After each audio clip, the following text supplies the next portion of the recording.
Peace, family. Vie Darling, the cosmic me, and your intergalactic interpreter. And I am going to do the part 2 of the reading that I started earlier today. Part of the reason that I didn't finish is I had something that I had to go do. Pretty simple. But where I left off, I was talking about this idea of if your soulmate didn't make it over, and what's going to happen. And what's going to happen is that they are going to be, hold on.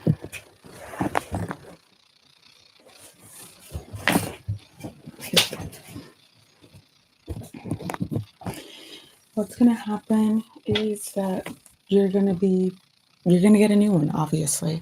Somebody who actually has made it over.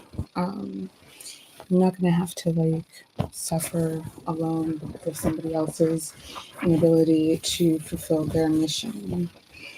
And those who, your person didn't fulfill their mission, the others of y'all are going to be paired with one another, obviously.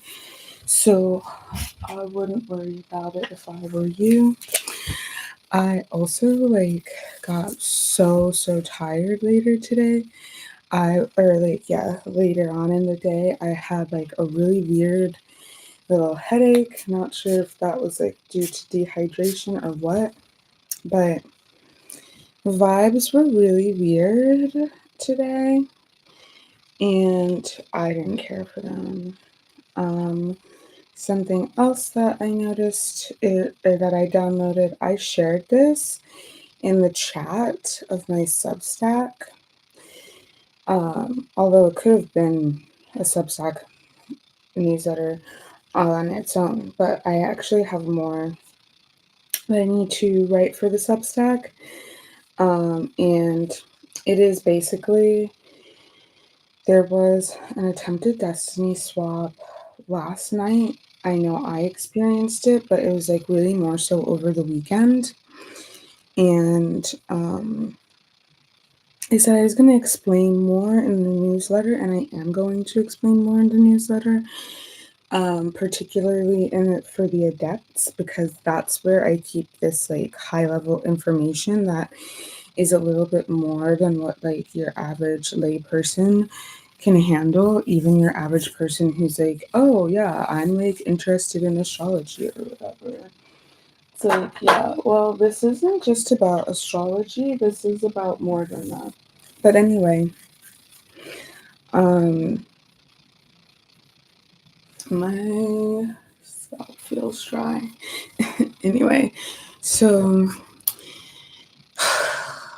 yeah, this whole system is a destiny swap. It is the unsacred masculine trying to destiny swap with the divine feminine. It is the unsacred masculine, Marduk, and their little trio trying to, I don't believe that they're from this universe. I really don't.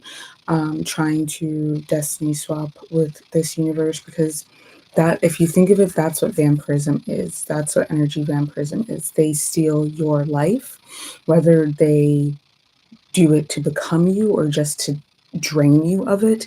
You don't live out what you were meant to do, because they stole that from you. And I could say more about this, but it is something that I talked about in the Sanctum Luminous, and I think that if you want to know more, go and read that. There's 7-day free trial available for the premium tier of the Substack, and you can read as much as you want. And I'm going to post more about that. But essentially, yeah, there was an attempted destiny swap that happened. And it's going to look like people from your past. And I would say that this is always a bit of a destiny swap, um, or for the most part, because sometimes people from your past do come back and they are like remorseful and they do change. But if I'm being honest, that's usually not the case. Um, these people from your past, you may feel them pulling on your energy. You may feel them like attempting to manifest you. You may feel them, and I definitely think that it has to do with the new moon. Not for nothing, everything that's been coming out with the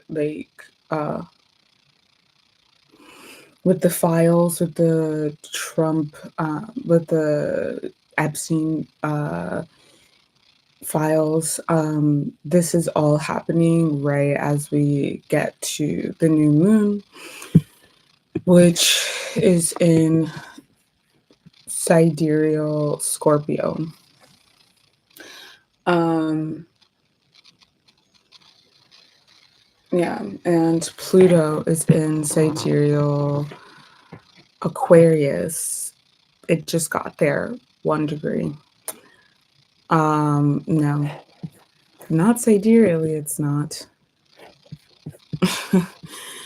I'm pretty sure it's in Capricorn sidereally. Sorry, I don't keep up with the astrology as much anymore now that I'm no longer resident astrologer for any company, because I'm going to be so real with you. It is truly exhausting to be the resident astrologer for as like an actual channel. It's exhausting. When I was the resident astrologer, I would pull the insights a month out. So I was always a month ahead, but like, oh my goodness, it was just I mean, it lightning tracked my abilities. Like, I am tremendously more powerful and I am much more psychic than ever before because of that work that I did as the resident astrologer for that company for like a year and a half.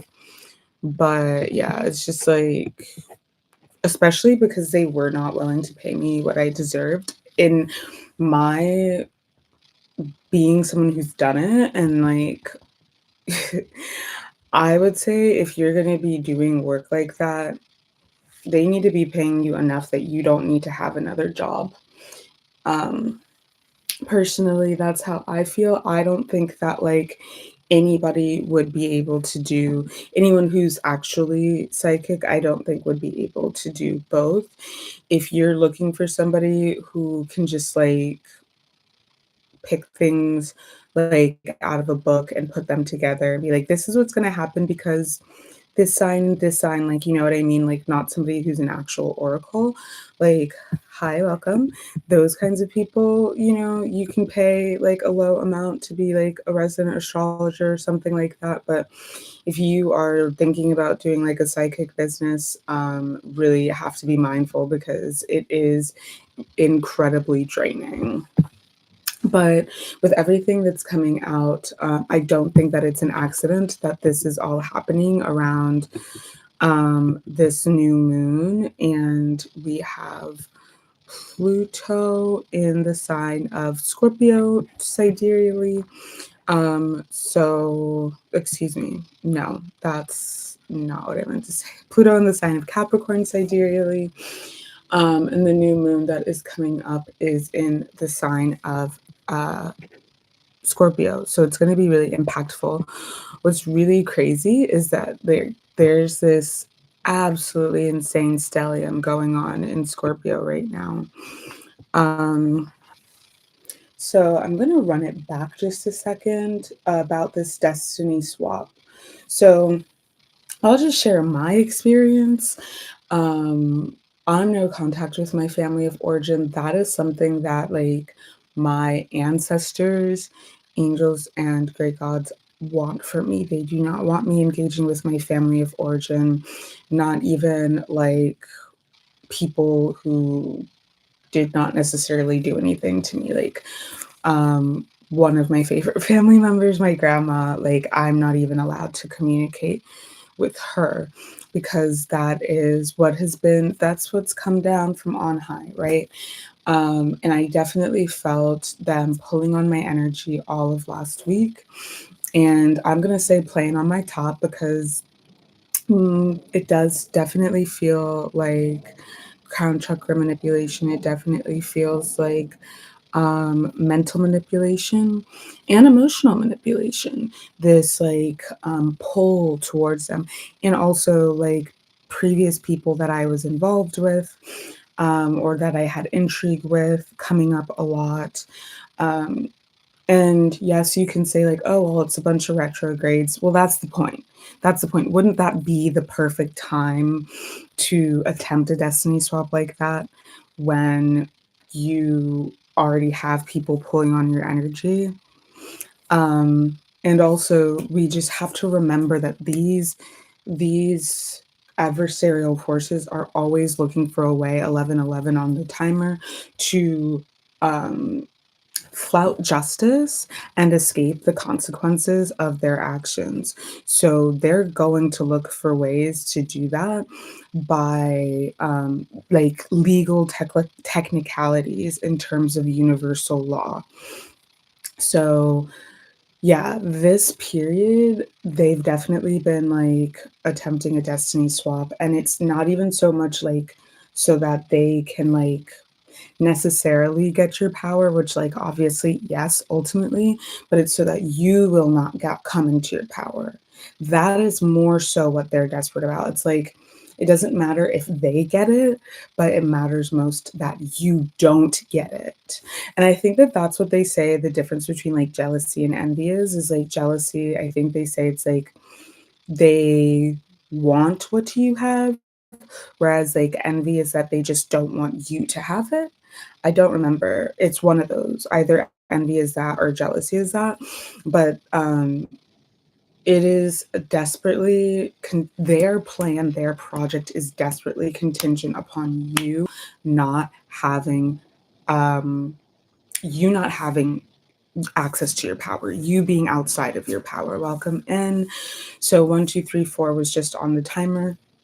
I want to say that take it as it applies. If you know that there are jealous haters in your life, confirmation burp, if you know that there are people who do not have the best intentions for you, if you know that you have people who are on some weird shady shit, like put it where it applies.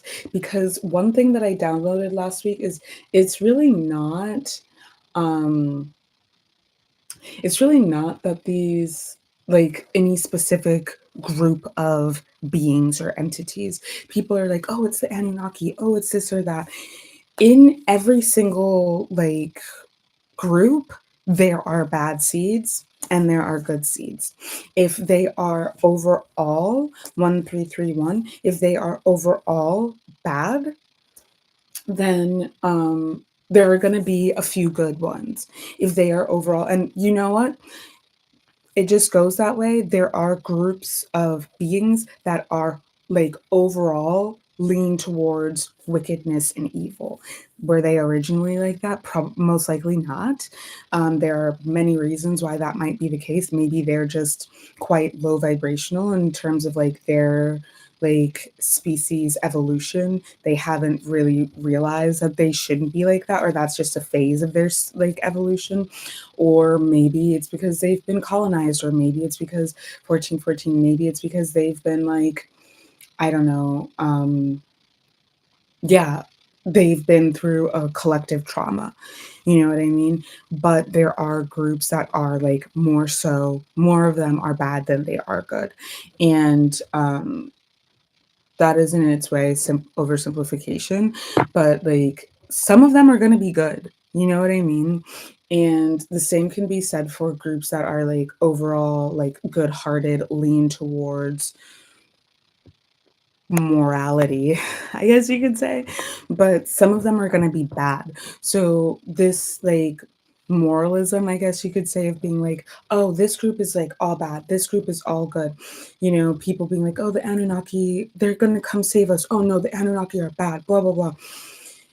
First of all, like wherever they came from, that was not all of them were even in power. And the ones who were in power, not all of them were bad and not all of them were good. And I'm sure that a lot of them were probably just neutral. So don't count, like, don't get into that black or white thinking. And that reminds me of when I was watching, I need to ring my bell because there's really weird energy in here.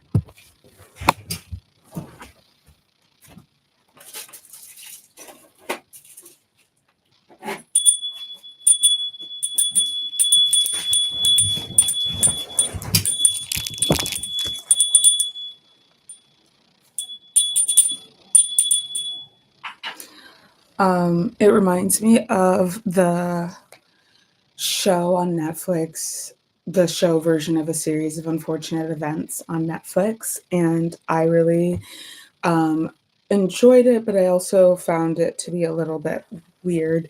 But in the end, the children learn that sometimes you do, like, sometimes things that seem to be bad or not like holistically good, as they like mature, they begin to understand that just because somebody does something bad doesn't mean that they are bad. And just because somebody does something overall bad, they might not have always been bad, I guess is how I might say that. So, Count Olaf had a propensity towards arson ever since he was a kid, and he is a terrible guy. I don't know if you've like watched this or seen this, but you'll understand if you do. He was a terrible guy. He unalived a lot of people. He kidnapped them on a number of occasions, and he abused and traumatized them and tried to steal their fortune constantly. Um, but he had always had a propensity towards setting fires and like arson. And it turns out he wasn't always bad. He had originally been part of like the volunteer fire department that their parents had been a part of. And he became bad, I guess you could say. He went bad because his dad, who was part, like I think the chief of the official fire department, um, accidentally was unalived by one of the members of the volunteer fire department. And then he went on to go and do all of these horrible things. And the whole time that I was watching, I was just like, why don't they just unalive him? Like, they should just unalive him. And they didn't do it. And that really pissed me off because it's like he unalived so many people. Like, he caused so much horror and terror and destruction that would not have ever happened if they had just gotten rid of him like sooner on the many, many opportunities that they had to, but they didn't do that. And to me, that was incredibly frustrating. I think also being someone who grew up reading the books as a child and now as an adult and has been like, I do also think that a lot of children gravitate towards that book series if they've been through trauma and abuse, because you can find a safe place in literature and media where adults are not trustworthy and they don't listen to you and they don't help you. You can find a lot of solace in that kind of media if you are a kid who's going through that yourself. And so I do think that there's a certain archetype of child, whether it's neglect or like outright abuse, who gravitated towards those books. And I want to state that because I do think that like children's books and children's media is definitely used as part of the MKU project for sure to program and code people. But I bring this up because in the end, somebody ends up pew pewing Count Olaf, and he doesn't pass away immediately. It takes a little while, but he can't hurt anybody like anymore now that that has happened. I do remember that at the end he also like helped to like set some he helped them before he passed away. And so it seems like, okay, he served his purpose and there's justice, but actually, the thing that he ended up helping with would not have even needed to happen if he had not been alive. If he hadn't been alive, it wouldn't have needed to happen. You know what I mean? So the overall message of the story is that like life is so much more complicated and like it's not black and white. Like you have to develop nuance, and they talk about like moral ambiguity. Um you have to develop a nuanced comprehension of how the world operates in order to experience liberation, I personally feel, because we've talked about this before. Black and white thinking is two-dimensional thinking. And if you are a human being, or you appear to be a human being in this life, in this world, if you are a human being and you live in the 3D and you operate from black and white thinking, you're operating from two-dimensional consciousness. That's all that you understand. That's all that you understand. There's no gray area for you. Um, that development of a gray area, a gray scale, that is that 3D. If all you have is black or white, what you have maybe is a Rorschach test. Maybe what you have is a line drawing, but you don't have the full picture. A black and white photo has a lot more information than a grayscale or like a line drawing, okay? Period. But we're not just looking to get to the 3D because we were born there already.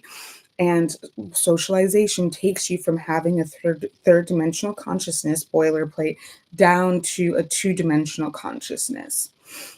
And that's how you get trapped, and that's how you cede your rights, essentially your spiritual rights, your divine rights, so that you become prey and you become fodder for these entities and these beings that are unseen, these China that latch onto you, that operate through you, that feed off of you and torture you, because guess what, you are complicit in it. If you 22 on the timer, you ultimately know better. And this brings me back to what we were talking about in part one of this reading at 22, which was that, like, if your soulmate, if your divine counterpart, what have you, didn't make it to the other side, that they knew better and they still chose to not make it to the other side. That was their choice. And so, you know, the liberation comes from four-dimensional consciousness, that's Christ consciousness, that is seeing in technicolor. Just like when Dorothy goes over the rainbow, and that's funny for me to say that because I'm talking about like my family trying to destiny swap with me, and my mom's name is Dorothy. But anyway, when Dorothy goes over the rainbow in the Wizard of Oz, I don't know if I can show fire on here. People are always getting like strikes against them on these platforms for absolutely anything. So I don't want to like show fire and like get in trouble, but I'm gonna do a little cleansing. Let's cleanse now. 2, 3, 3, 4.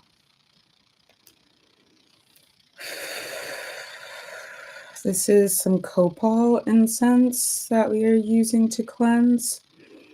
Cleansing your auric field.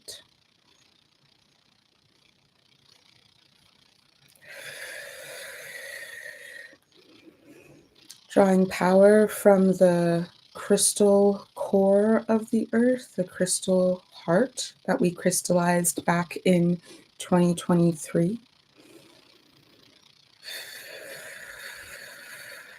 To clarify your auric field with this copal.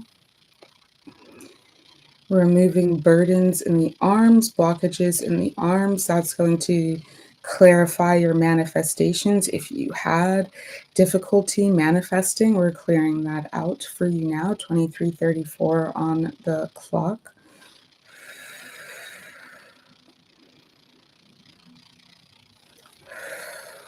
Clearing some energy around the neck and the heart space. And that has to do with spiritual slavery, energetic slavery templates.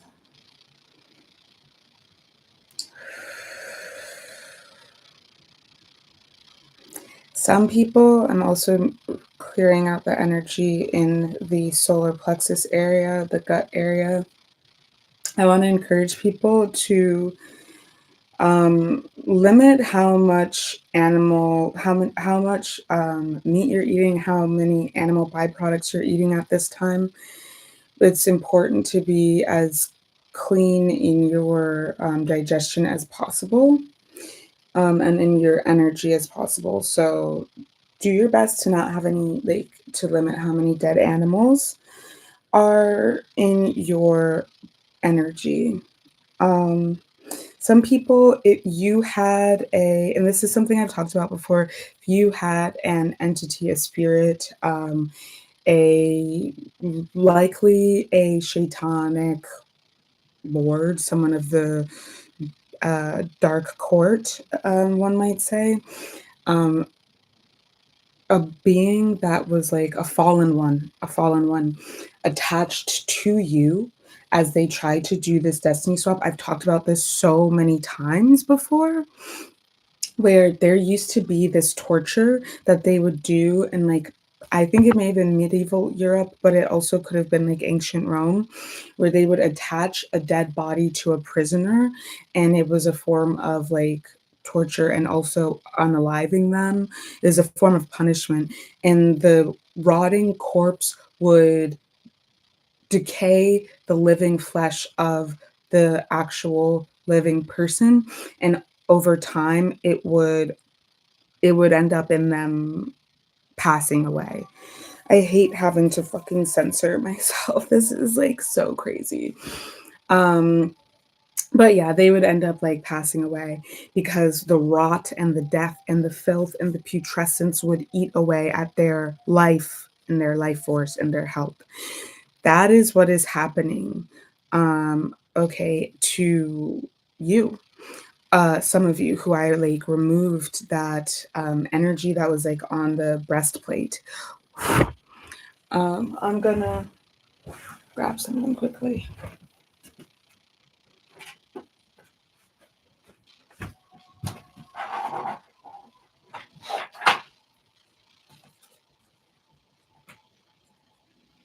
So I just needed to grab my incense holder. So yeah, we're clearing all of that stuff out. We are just we're purging a lot of that stuff right now. And so I would encourage folks to take like Epsom salt baths, take a deep soak. You can get this like crap off of you. Salt scrubs are going to help a lot. Um, if you can get some sun, I would recommend sunbathing. Um, and I'm going to do my best to finish editing the Rihanna intergalactic crystal ball, because I heard some people talking about this on TikTok earlier this evening. And I think it's just really important. And I can't wait to get back into that. And I also am looking forward to making a video about everything that's happening. If that's what the great gods, guides, and ancestors tell me to do. But essentially, that is the destiny swap. And so, like, what they were doing in the ethers was trying to, like, attach a fallen one to you, so that one, they would be taking your life force as as a parasite. That's what they are. They would be taking your life force, and then were hoping that you would stay alive long enough, and do enough to be able to take them to the other side. If you read the chat that I sent out via the Substack, that's not possible, because all that's going to happen is they're going to bring you down. Like I said, like, attaching a dead body to a living person does not reanimate the dead body. It just kills the other person. So this is the same principle in terms of this destiny swap that was attempted and that's being attempted. Do not let them back in your life. Period. Do not let them back in your life. The things that you're realizing right now, exactly what you need to be realizing. Do not let them in when they come knocking. This is the final test. This is the final, I'm hearing it's the final countdown. This is the final crossroads. And I really pick up that it's like, okay, it's because you're too nice. It's a lot of folks too nice. Too nice. Why? People pleasing. Too nice. Playing the game is manipulation. Fear, CPTSD, what have you, fawning, it's a trauma response. But you have to ask yourself, if you are experiencing a trauma response, like, what about this situation is making you feel unsafe? You know what I mean?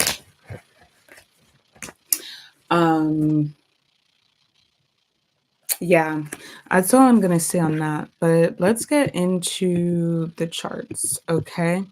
So 11 November, that was when Jupiter went retrograde. We already kind of talked about that, but that chart is crazy.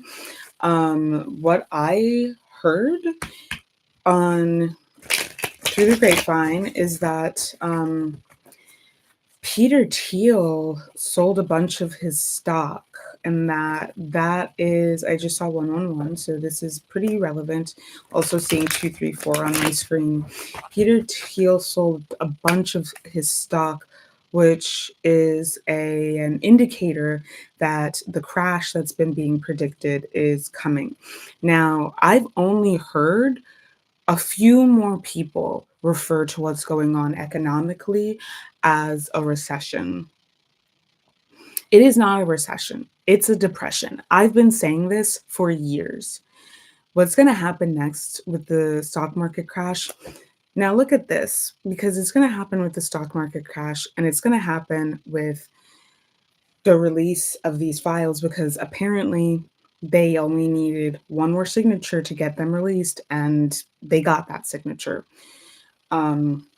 Do I think that all of it is going to be released? Somebody was saying that they don't think so, because like it would bring down everything. And you know what I had to say to that? I'm so glad that I'm African and we're not like, we're not involved in none of that. Which goes back to what I have been saying about the developed nations, the first world nations. Um these nations are just the ones, like the ones that they say are like underdeveloped, third world, global southern. It's not necessarily because we didn't want to industrialize, it's because we held on and we held out against the DSC colonization the longest. And many of us are still holding out. What folks don't realize, and this is something that I learned from my teacher, 𝗪𝗱, who is in the shrines in Ghana with the shrine priests. He himself is in training as a priest. Folks need to understand how few of the priests actually even want to use modern technology. And why would you? Why would you want something like this on you if you are a spiritual person who that is your life? And I'm gonna say this too, it's too many people who it's not your life. And that's why you're so out of resonance with your life.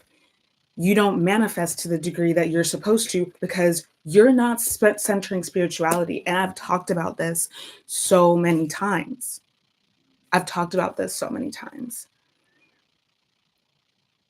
Like, it's hard to deprogram oneself from dominant culture. It's hard to deprogram oneself from capitalism.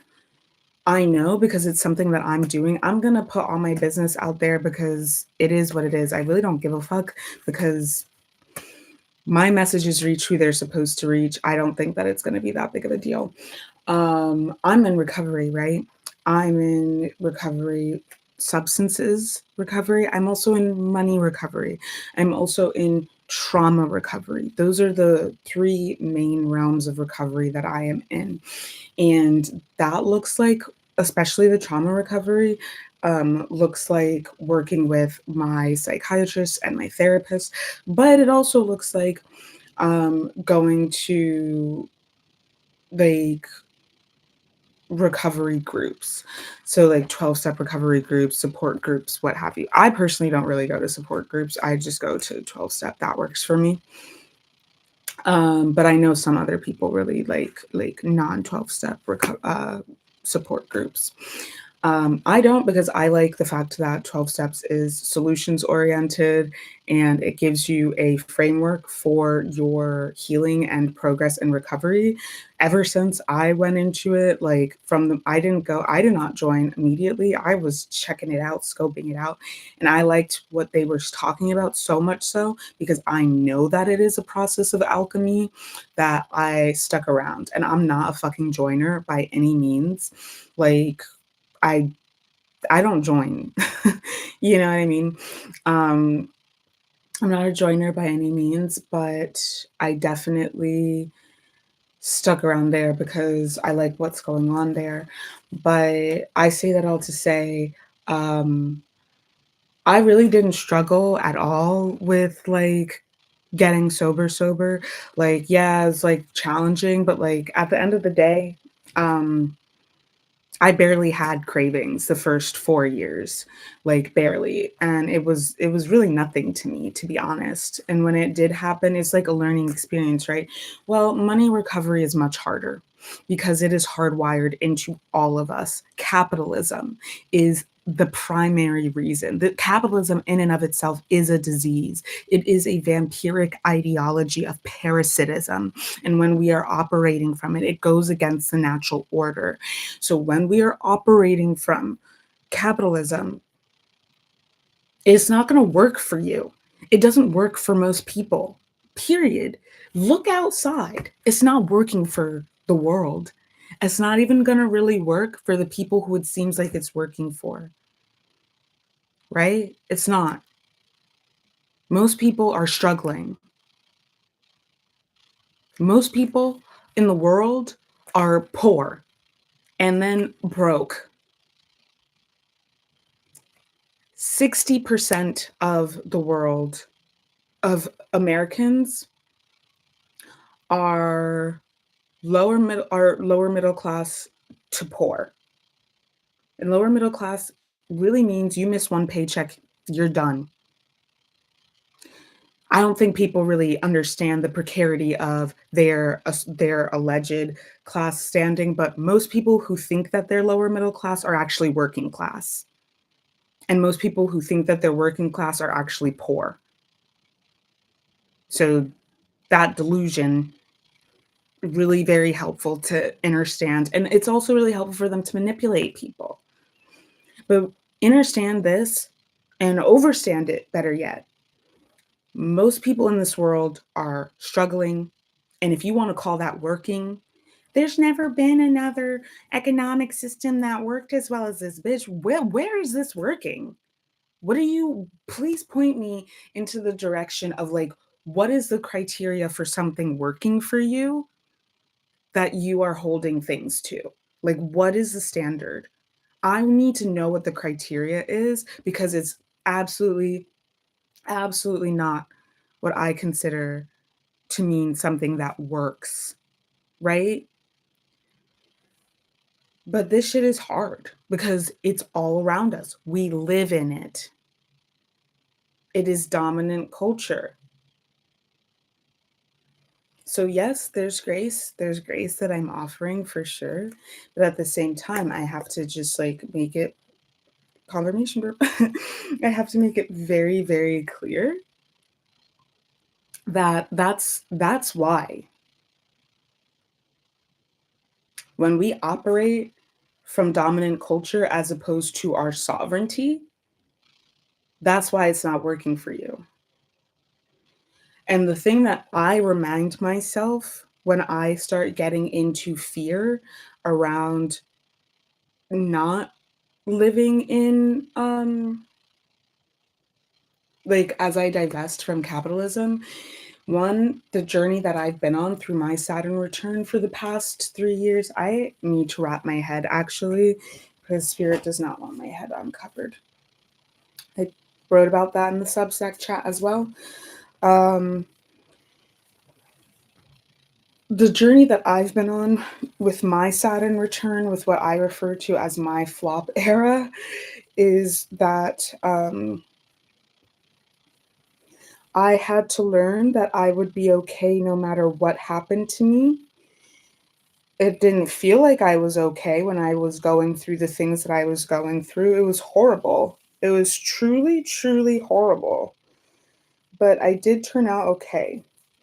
Um, and I'm actually like, I would really say that it was like going through the eye of the storm, going through the looking glass, because I have to remind myself when I think about like how hard things are for me presently, because I think back on when I used to be like in the influencer world and I was working with like Nike hella and I was like, making more money for sure. And I also had clout and I had access and like I had the body I wanted to have. I like dressed mad cute or whatever. Da da da da da. Like, you know what I mean? Like I was getting papped by the street photographers, da da da da, what have you. I was miserable. I had really bad unaliving ideation. I was active in substance abuse. I was surrounded by horrible people that did not love me or want the best from me. They were just draining the life from me. Um, and I was in and out of jobs where I was being treated horribly and being exploited. My labor was being exploited. So, yeah. Um, and prior to that, like, I was also in an active abusive enmeshed dynamic with my family of origin. I was constantly in unhealthy romantic situations, et cetera, et cetera. But there was never a time before that that was better because, like, as a kid, I was experiencing abuse of all different types of abuse. You know what I mean? And I had no choice. I was not getting my needs met. I had no choice. At least as an adult, I have a choice, you know? But when I think about it, like on the other side of my Saturn return, yeah, everything had to burn down for me to be able to build anew. But like as an adult now, I'm sober. And that's more than I could ever ask for. When I have cravings, it's not like, I mean, sometimes it's like I do miss like having certain types of beer because like I really enjoyed the mouthfeel and the flavor, but it's not because I want to be drunk. I'll miss the lifestyle for sure, but usually if I have cravings, it's probably for like to get blunted because I don't want to feel anything. I want a reprieve, but I know that I have to deal with life on life's terms and I have to actually break these curses. I have to actively do the alchemy so that I can get to where, so I don't have to ever deal with this shit again. You feel me? But beyond that, like, it'll be for I want to get blasted at a rave and I want to do this party substance, that party substance. Mind you, all that shit's laced with fentanyl. Back in the 2010s and like earlier, I mean, I was partying in the 2010s. I was a teenager, so I was already too young. Back in the 2010s, we were not testing our substances. Now, if you're doing substances, you need to be testing it. So, and that would have taken away from the fun. So we wouldn't have wanted to do that. You know what I mean? I want to go to a rave, get blasted. I don't want to have to be discerning. I want to like experience extreme states of euphoria. I don't want to be balanced. I don't want to be stable and healthy. I want to act out with really hot, really emotionally unavailable, androgynous people. Like, I want to be able to be in unhealthy, unsafe situations without like being triggered so badly that I have to leave. That's essentially what it means when I'm missing living the lifestyle that I used to live. And that's crazy. That's insane. That's what I'm trying to tell you. This is the destiny swap. There's nothing back there for you. 4444 on the timer, ancestors present. There's nothing there that is worth having. I promise you. I guarantee it. And I will say this much: let those old patterns go, the old dynamics, the old mental frameworks. Let it go because it's not helping you.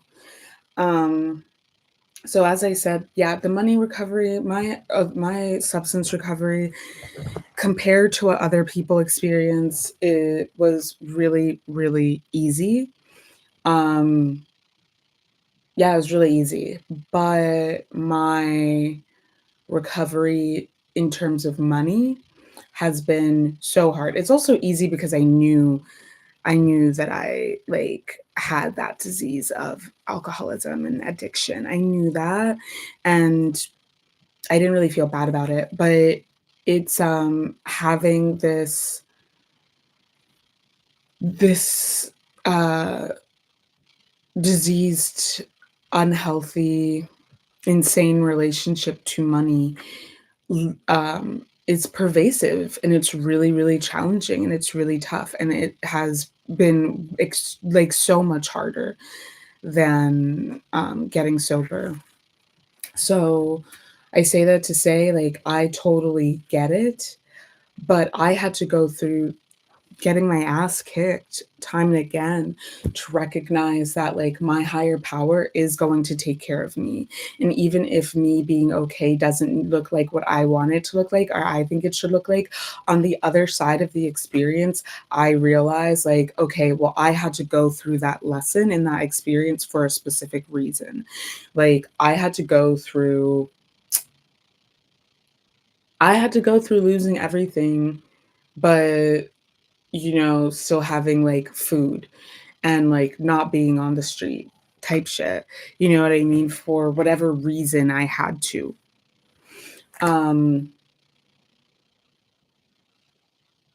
yeah, and that over time I did develop a state of trust that I did not have with my higher power before. I had to develop that trust in them that, like, okay, yeah, I am going to be provided for, even if it's not what I want. And I will have the strength and ability to get through this hell on earth that I'm experiencing. Um, and now on the other side of it, it's like, I manifested what I have now. And what I have now may not be what I've had before. I've had much more before. You know what I mean? But the context of those situations was terrible at the end of the day. And those manifestations were warped because I was unwell, and everything was going to be warped that I manifested. Remember, we cleared out those energetic channels. Everything was going to be warped that I manifested from that place. So, yeah, when I think about like my aesthetic before was not really who I was meant to be, because I was wearing black and red are taboos for me. So that's not who I am. And I just have to figure that shit out. And y'all know I've been having a hard ass journey with that. Um, yeah, man, I love plantain. I love fufu and soup. I love maduros, you know what I mean? But I can't eat that because that's a taboo food for me. My favorite food, oh my God, my favorite food is gotta be palala sauce and fufu. And I'm really not supposed to be eating palm oil like that. And I'm really not supposed to be eating plantain. That's my favorite food. That's my favorite meal. But I'm not supposed to have it. So I have to like re-navigate. What I'll say about the manifestation, what I'll end with saying about it is this. I manifested the situation I'm in. I wrote down like my bottom lines and my top lines. I've been teaching this in cosmic wellness like manifestation since I started Cosmic Wellness back in 2018. But specifically, or since I started the Ethereum back in 2018, specifically though, I've been teaching the top line and bottom line method of manifestation for, I want to say, at least 3 years. And for me, it is how I manifested living in my favorite neighborhood in Brooklyn. You know what I mean? The fact of the matter is, though, with manifestations and alchemy, it's chemistry. You're going to get a result and you're going to have to fine tune it. You know what I mean? And what I want to remind people is that none of us control anyone else's fate, not even our own. What is written is what is written, period. The Akashic records are stored in the sun. So if you are an incarnate star, it's stored in you. This is why celestials, planetary beings, or the incarnation of a planetary being, or anything ranked lower than a sun, a star, does not have the same power as a star because they don't have the Akashic records stored in them. The nuclear fission and fusion that happens in the sun, that is what is necessary to be able to store within you the Akashic records. Some of us are ranked higher than a star. Some of us are a whole solar system. This is something that I shared in a live I think I did on TikTok, but I also think I shared this in the Sanctum Luminous adept here of the mysteries recently. So it's in there, but I'll see if I can find the image to show y'all. Well, my iPad died. And so I won't be showing you. I won't be able to show you. I could probably show you on my phone. I don't know where it is though. It's 12. It's midnight. Say a wish. In 𝗪, we don't have midnight. 7 a.m. is the start of the day, period. Because also, if you think about it, midnight is arbitrary, but also 𝗪 is in a place where they have 12-hour days and 12-hour nights because it's equatorial. Let me find this.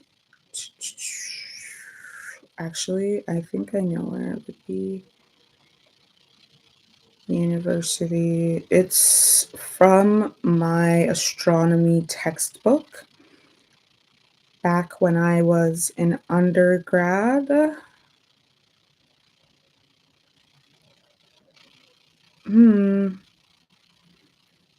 Yeah, I'm actually gonna write about this. Maybe not for the next one, but maybe and by next one I mean maybe not for the next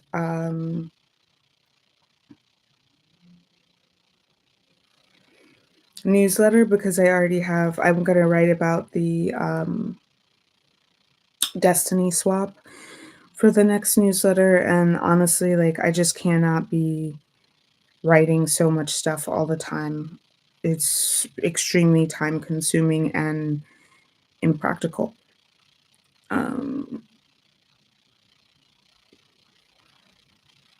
Give me a moment, because it is actually important that I share this image.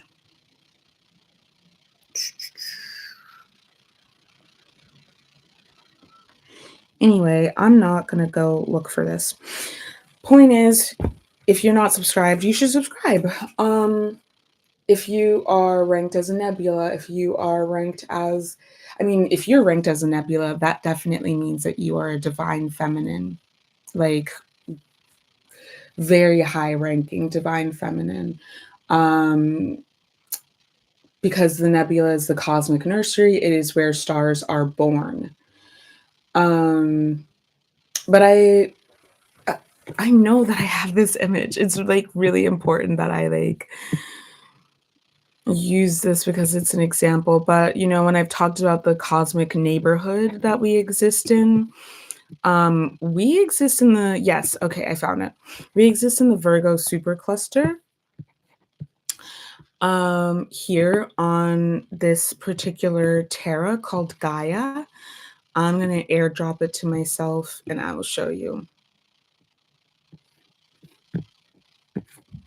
This is what this is all about, my friends. All right, so here it is. And there you go. I'm going to show you. This is the Earth. The Earth exists in the solar system. Everything is surrounding our sun. Our sun is a star, and it's also, I'm not going to say it's not a particularly important star, but you know, when we look at our interstellar neighborhood, we're not necessarily anywhere that we're not super close to the center. In fact, we're quite far from the center, but not crazy far. It's just like it's just there. You know what I mean? But I am getting the sense that there's still something very supernatural and special about this particular Terra that has to do with why it is under attack. But so that's our interstellar neighborhood. There are a bunch of other star systems, right? We know that. We know that we have Orion star system. We know that we have the Sirius star system, right? We know that we have like hella star systems out here, right? And then we have the Milky Way galaxy. Now, imagine having galaxy tier consciousness. Galaxy tier consciousness would be what Yeshua has. Okay. And Andromeda being, okay, we're just going to leave it at that. Local galactic group. That's the next one. You see, that's us there in the Milky Way. There. That's us. Oh, excuse me. Where it's red. Right there. Where it's red. That's us. And over here is Andromeda Galaxy. Wonder why that one was made to be so big, the local galactic group. Then we have the Virgo supercluster. That's where we all live. Virgo, Virgin, Mother, local superclusters. Look at all of that. These are all forms of consciousness. That's what rank is about. This is the observable universe. That's what we're talking about when we talk about rank. So that's important to know. Reclamation of sovereignty. Yeah, so these parasites, manifestation. So I've been talking about like fine-tuning our alchemy. I don't even remember how I got to talking about that. The sun, the Akashic records are stored in the physical, whatever embodiment of a star you might be. The Akashic records can only exist in a star. They can't exist in anything lower than a star. If you want to get technical, or I'm not even technical, planets would be like seraphim, excuse me. Then you have comets and you have asteroids, you have other celestial bodies that are sentient. You have the moon. I did pick up something about Marduk. When Marduk crashed into the earth and created the moon, and this relationship to the moon, between the moon and Saturn and Earth, and the ring of Saturn being that prison, much to be said. I've written quite a bit about it already. That was very Donald Trump of me. I've written quite a bit about it already recently, but I would recommend going and visiting that in Sanctum Luminous. Like they are different tiers of angelics. So that's what one needs to understand. But I would say that Yeah.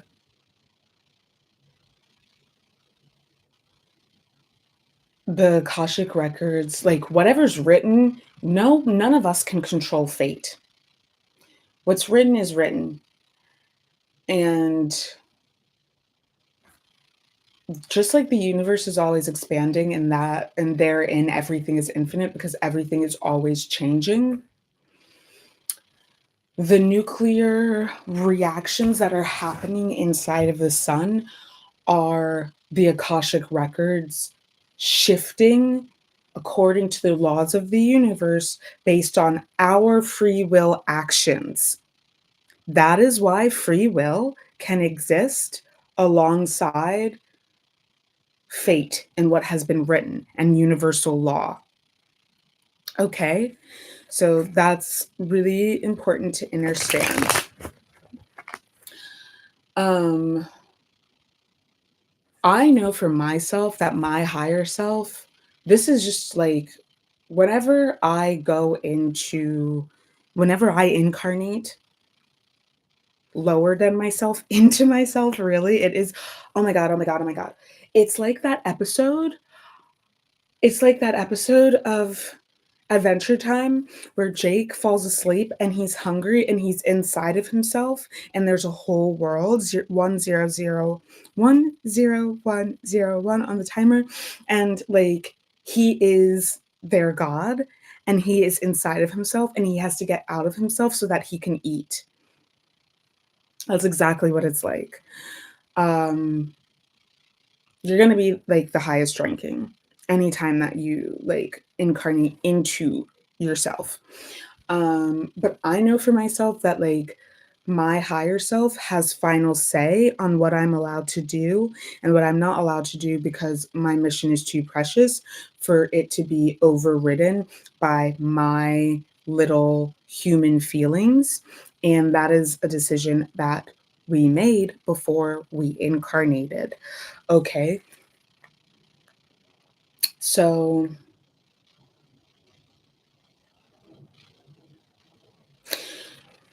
I want folks to understand, I've talked about this many times, just because your manifestations haven't come true in the have not materialized in the material realm yet, does not mean that you are not able to manifest, that you're not good at it, that you're not doing it right, what have you. Certain things are one of a certain frequency. We've talked about this. If it exists in the 6D, we are only now being able to access it. Some of us, they knew how wealthy we were when we incarnated, but we didn't get to experience it. People can see it. It's in you. It's not on you, right? People can see it in you. But if we are too materialistically minded, we're not going to believe that about ourselves. You know what I mean? We're going to be like, well, I'm living like this. Da, da, da, da, da. I had to really train my mind about this because people will be like, oh, like, how can you teach manifestation if da da da da da? Well, because it is written that I will come into what I'm meant to come into when I'm meant to come into it. And the first shall be last and the last shall be first. That's why you know that anybody who gets everything that they manifest super easily, they're not high ranking. And probably they're ruining their karma. Probably. They're not high ranking. Promise you that. And if they can't even comprehend that, promise you that they're not high ranking. Unless they're fooling themselves. Like we talked about the divine counterparts who didn't make it to the other side, unless they're fooling themselves. I will also say this much, part of being a light in the world is leading the way, is also enticing people onto the path where they're supposed to go. And this is why so many people may desire you, but never come into fulfillment. And also, you are embodying their desire. Consider if you actually even like that person or you're just feeling how much they like you. And you're not capable of delineating and separating yourself from their desire for you. Think about that. Um, yeah, so don't worry about like your manifestations not coming to fruition. What I would really concern yourself with is like, I think about this song, often 444 was on the timer just now. When I grow up, I want to be famous. I want to be a star. I want to be in movies. I want to see the world, drive nice cars. I want to have groupies, be on TV, limousines. People know me. Fresh in something. Number one, when I step up on the scene, but be careful what you wish for because you just might get it. You just might get it. You just might. But be careful what you wish for because you just might get it. And who sang that song? The Pussycat Dolls. The Pussycat Dolls got their start in the Viper Room. Who owned the Viper Room? Who started the Viper Room? Johnny Depp. I'm just going to put that out there, take that as you may. But ever since I found that out, I have found it to be, incredibly disconcerting. But not for nothing, I haven't written part 2 of the MKU beta, or excuse me, MKU second baby cat newsletter. I had a lot of downloading and processing that I was doing, but also, not for nothing, it's extremely traumatizing because I went through that. But 2000s media, like media that came out on the other side of Y2K, which is McBling, that's not Y2K media. Y2K media would have looked like what people associate with the 90s because the late 90s and early new millennium looked like one another, energy being spectral. They started seeding this programming into the media in the early 2000s, around like 2002, when Christina became Xtina. This was a huge, major second baby cat ritual, MKU initiation, indoctrination. And this is a big part of why I say, like, y'all feel how you want. I would never want to go back to that time. Also, it was extremely racist, extremely homophobic. Like, it was fucked up. Like, it was terrible. And yeah, I mean, all of the things that we were going through geopolitically. And you had less access. Anyway, I would never want to go back to it. There are certain things that I miss about it, but I can enact those things in my everyday life. I don't have to be on my phone all the time. I can choose to put it down. I could choose to get a dumb phone. I could choose to have a house phone and not ever use my cell phone when I'm at home. I could choose to go outside more. So the things that people are missing about these eras, especially considering that people dressed horribly back then, like, I don't see why you can't do that right now. That suffice it to say, but the 90s was very puritanical, very, puritanical is the perfect way to say it, very Christian, very, very Christian. And then the early 2000s is when extreme Islamophobia was introduced. Setting us up, like all of this set us up to be in the situation that we are in now. Even Barack Obama becoming president in 2008 set us up to be in the situation that we are in now, particularly with this color, or really, let's say this color, this color nationalist groups. And they are militarized and they are mobilizing. And I'm very interested to see how they're going to handle what is coming up in the next few weeks. Because I personally get the sense that we are descending into the Mad Max shit that I have been channeling. I've been channeling the term Mad Max shit since 2020. And from what I know, other people who I know have powers have also been channeling that. And everything that I have prophesied has come to pass thus far. I don't see any reason to believe that this country is not going to descend into Mad Max shit. Okay? And it starts like the percolation, the agitation has been there. The bow breaks. Rockabye Baby in the seesaw. When the bow breaks, if I don't know the words, I can't remember, but when the bow breaks, the cradle will fall, and down will come baby, cradle and all. Anyway, the bow breaks. It's breaking now. The dam, the water is too much pressure, and it's breaking through the dam. And the tidal wave is going to hit the 3D. I mean, we're already getting it. The flooding has already started, but like it's gonna hit this spring, this coming spring, which is the new year for many of us. So I would say March. Expect things to start getting really bad in February, but March is when I would say like you better be fucking prepared.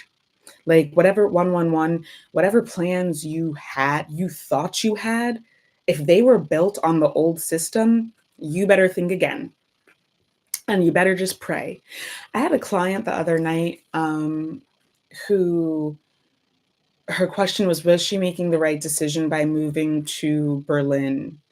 And I didn't even have to pull cards to know that her ancestors made that happen for her because they didn't want her here for what was going to happen. I'm gonna tell you what, she was Black as well. For me, I've been saying this for a very long time. Just always remember what in the Iliad, when the anthropologists interviewed the Polynesians and they asked them how did they survive the deluge, that every other civilization talks about a deluge that destroyed everything, but they didn't have that. And they were like, we went up into the mountains and we came back down when the waters went down.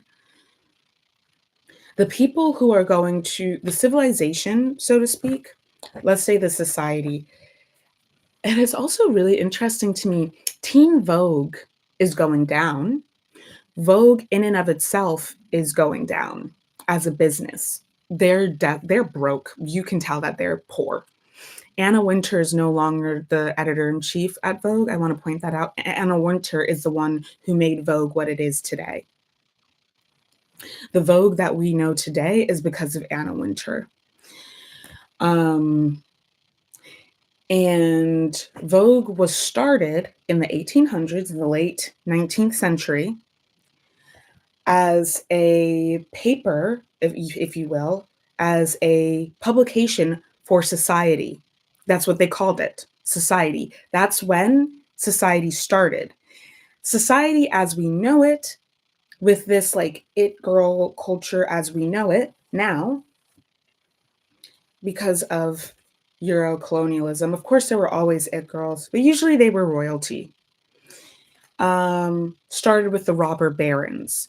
This started with the Industrial Revolution. Everything comes back to the Industrial Revolution. Remember that. I mean, it goes further than that, but everything, modernity. And they do say Satan's little season. They do say Satan's little season, which I channeled. And you know, I don't have that. Like, I have the more so Islamic conception of shaitan. But yeah, Satan's little season, shaitan. Doesn't it seem like shaitan has really been running shit?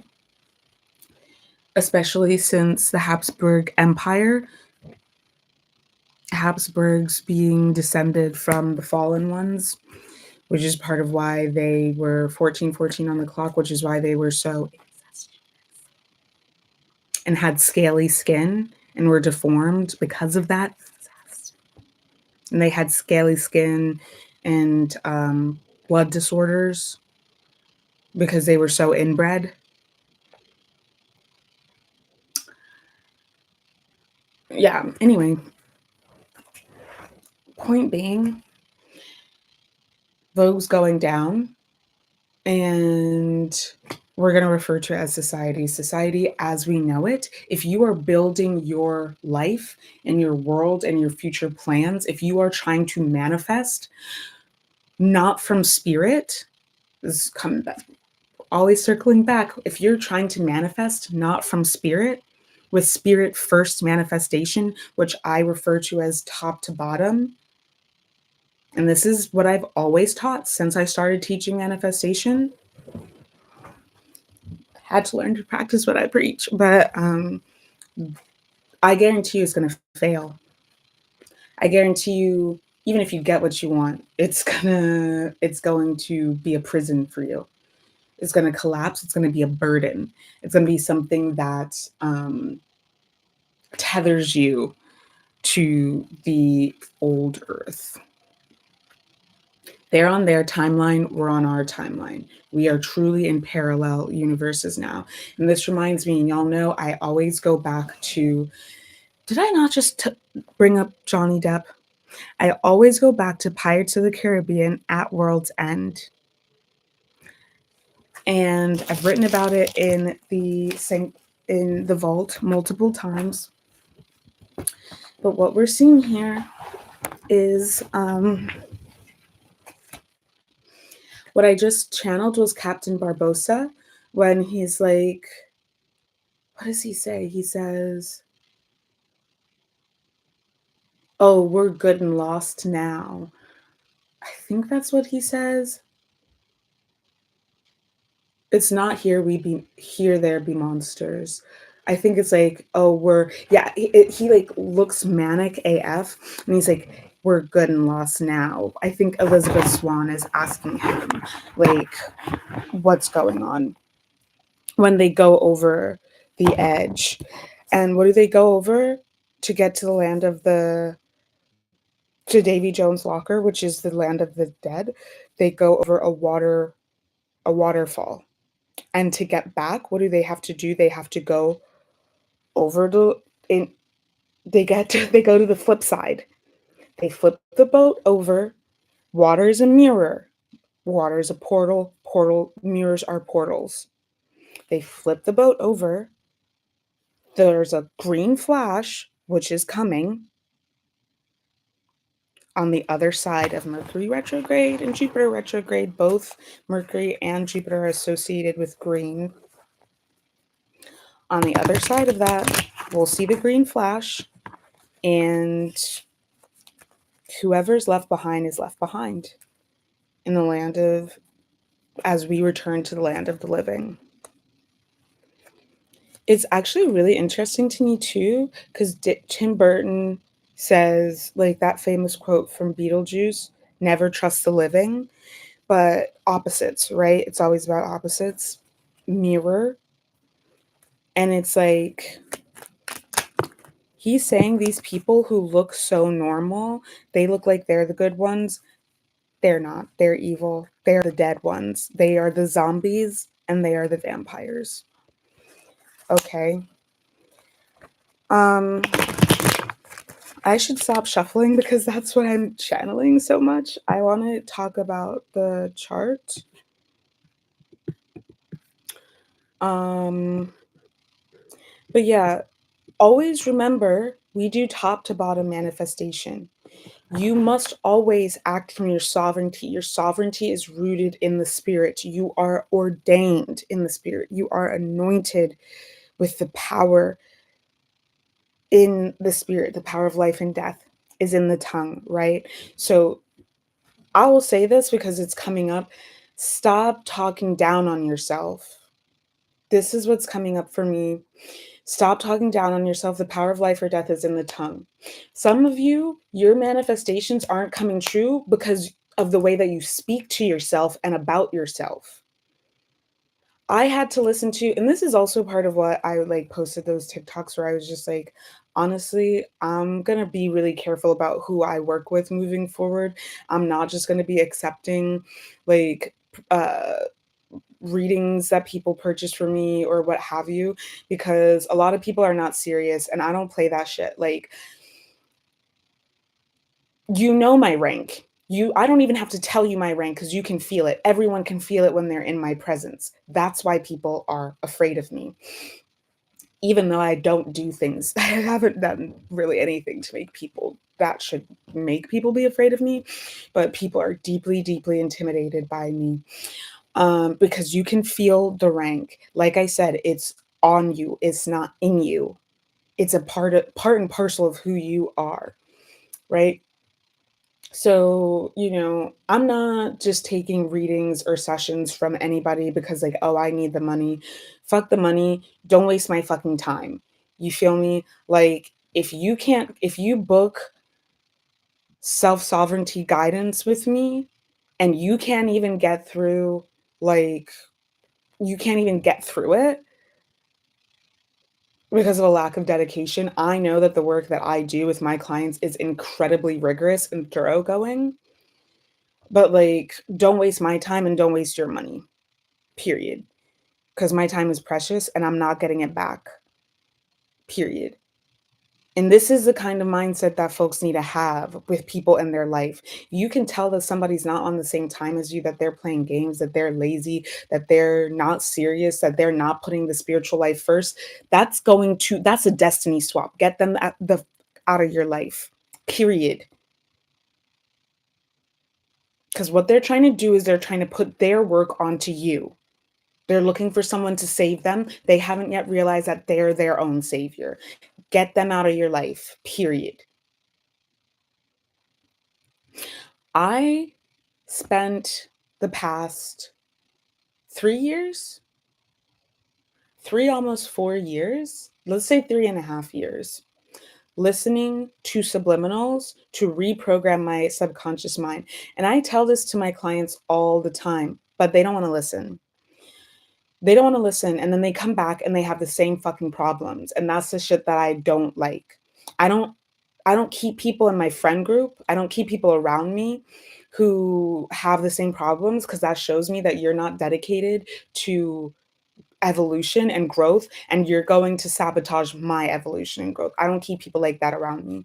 I don't keep people who are not solutions oriented around me. I keep a dollar worth of dimes around me, and I mean that on a spiritual level, and that's why my friends are all baddies, because their power shows through them, and that is why they are beautiful inside and out, and they radiate. Because there's a lot of people who are physically, conventionally attractive, and you can see that they're fucking demonic, and they're scary, to be honest. Like, or you can see that they're just like an NPC, and there's nothing really attractive about them. But I keep people who are like doing that work around me.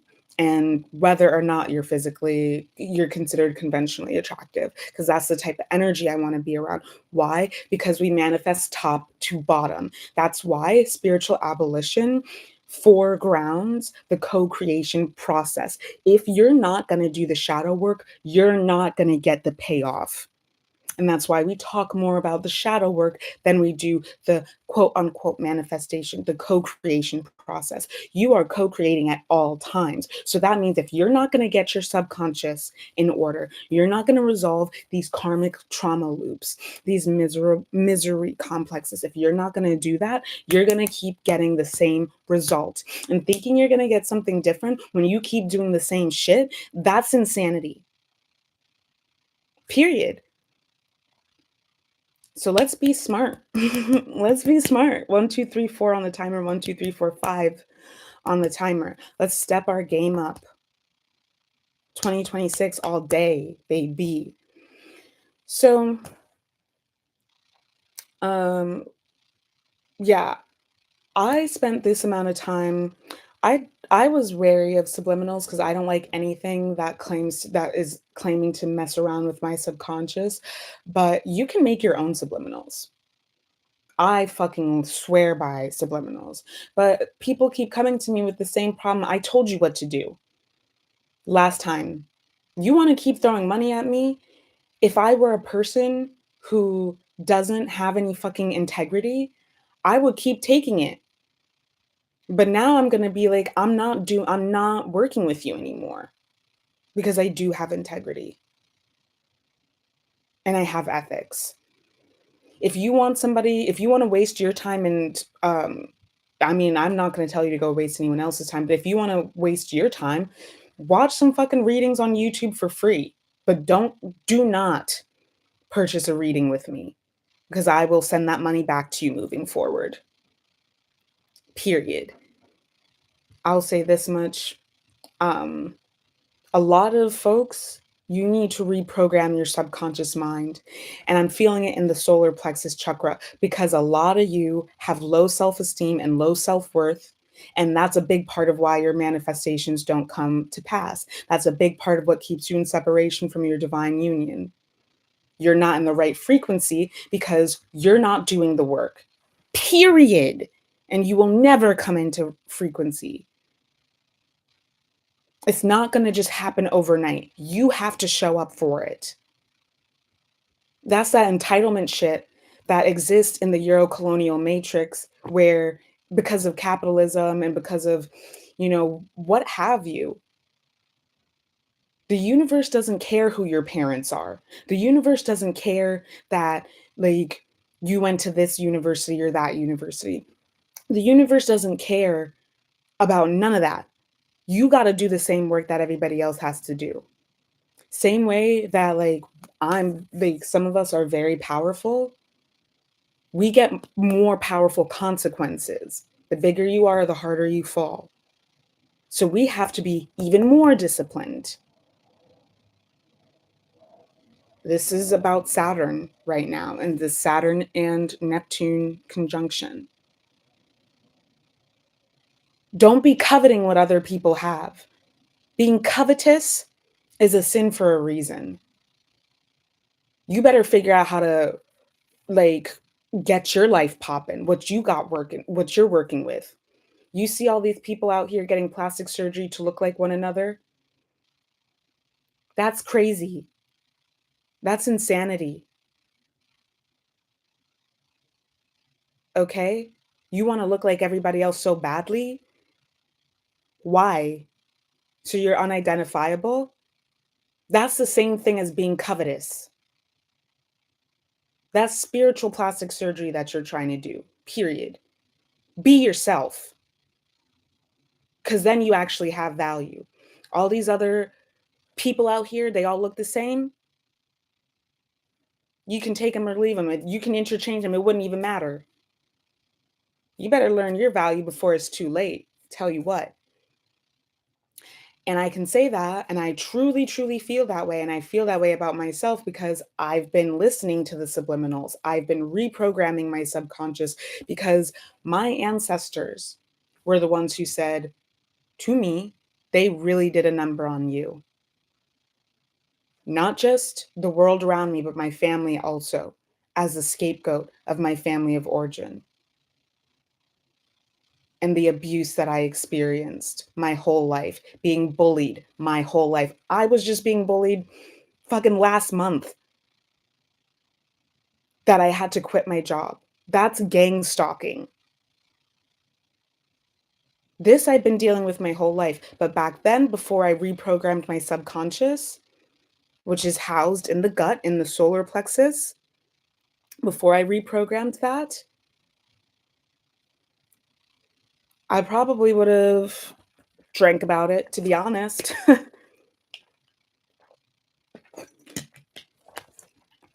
I would have masked. I would have pretended to be someone that I'm not. I would have fawned. I would have begged for their validation through all kinds of different ways. But now I realize, who the fuck are you? You're just some losers who all you have going for you is your lame ass job that doesn't pay enough. And because of that, you're still going to compromise your ability to even keep that job by starting conflict, unnecessary conflict at work. Why? Because you're envious and you're jealous, because you hate yourself. Am I going to say that to them? No, it's a waste of my time. I value my time now. I value myself. When I say I'm a bad bitch, I mean that shit. When I say I'm that girl, I mean that shit. And you should say that about yourself, and you should mean it. Nobody is better than you. It doesn't matter what their rank is. It doesn't matter how much money they have. It doesn't matter. You should not feel that anyone is better than you, because there is no other you. The Most High made you as you, to be you. And when you deny that, and when you want to sit here and cast your pearls before swine, you're spitting in Most High's face. You're spitting in Creator's face. You're telling Creator they don't know what the fuck, what is up. Because you don't have self-worth, and you don't have self-esteem, and you don't have self-confidence, because you don't love yourself. The world we live in today, that's normal. But do you really want to be normal? Never trust the living. The kindest people I have ever met, the people who actually stand up for others, are the people who look quote unquote scary, with big ass platform shoes, wear spikes, have weird colored hair, goths, punks, what have you. It's the punks who don't fucking look normal who are going to punch a Nazi in the face, who are going to curb stomp the fuck out of a fascist, who are going to fight for your justice, even as you talk shit about them, you spread lies about them, and you make it out that they're the villain. They're the ones who are going to fight to the death for you, regardless. The outcasts of society. And those are the people that Yeshua walked with. Those are the people that Yeshua protected. And he was one of them. Because let's not forget that the Roman Empire, the Roman state, unalived him. He was a political prisoner who was unalived by the state. Let's not forget what really, really happened. So just remember that. I had to learn, it wasn't until I started listening to subliminals that I could go fully no contact with my family of origin. I'm getting hot because the sun is in me. That energy is percolating, but it wasn't until I chose to go no contact with my family of origin, that I started listening to subliminals, that I developed the self-respect enough to stop allowing people to play in my face, to disrespect me, to scapegoat me, to black sheep me, to alienate me, to humiliate me, to traumatize me, to abuse me. I'm a grown-ass adult, and I'm letting people talk to me any kind of way. I don't care who you are.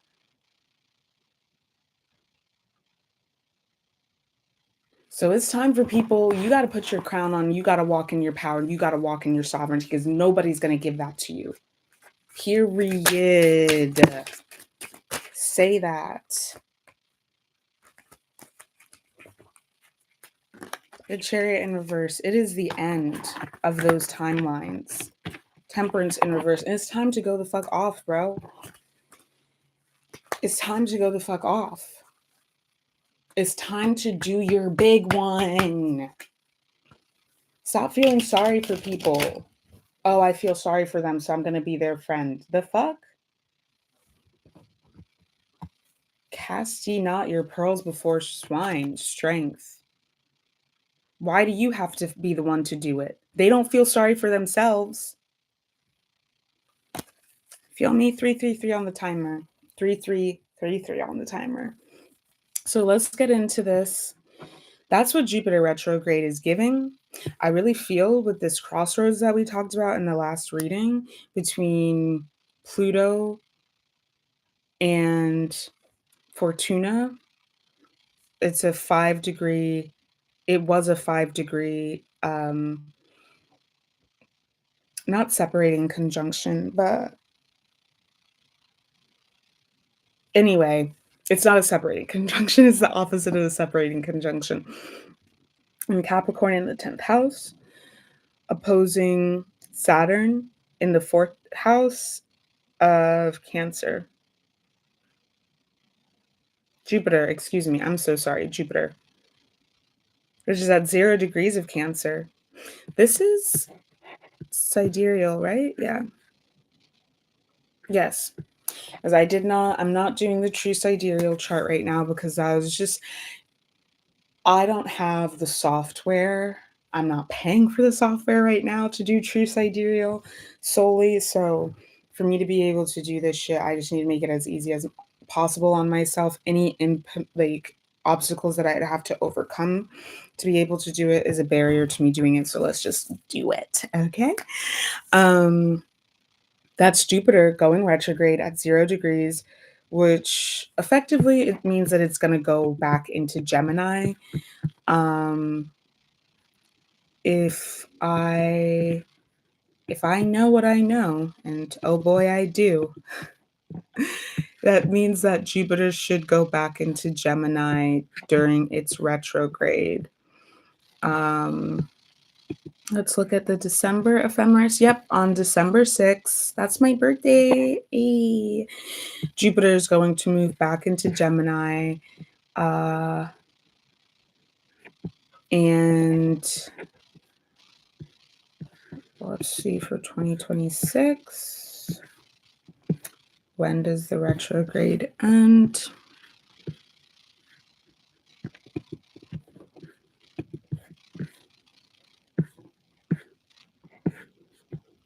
Jupiter retrograde ends March 11th, November to December, December to January, January to February, February, March. Exactly 4 months. Not actually, though, because it's 119 days. One thing that is coming up, and this is something that we've talked about on this platform, not in a while, but we have talked about it before, is using a synodic calendar that is a lunar calendar. And when you sow your seeds according to the actual, this is what cosmic wellness is about. When you sow your seeds according to the actual cycles of the planet and of the cosmos, you are much more successful than if you try to do it by the Gregorian calendar, which is so bad and doesn't make any sense that I genuinely I don't even want to think about it. It makes me sick to think about. But do you understand that this is a manipulation of time? This is a manipulation of our temporal sense, and that is crucial, especially when you think about the fact that time is ruled by Saturn. Saturn is not Chronos. Saturn is not a father. Saturn is Kalima. Saturn is the dark feminine. Saturn is the mother. And I gotta be honest, I'm gay, so I can say this. Replacing the divine mother with a masculine is the exact reason why they have to do these pseudo spiritual, esual, and homoesual rituals, because it's all about the destiny swap of the unsacred masculine with the divine feminine. It becomes unsacred. I don't even, it could have just been it's a relatively low ranking masculine who tried to fell Tiamat. But I'm going to talk more about that. I'm going to pause. I'm going to use the restroom. Take a second to take a deep breath, and I'll be RP.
Okay, I'm back. All right. But I need to send a message really quickly, so I'm gonna do that.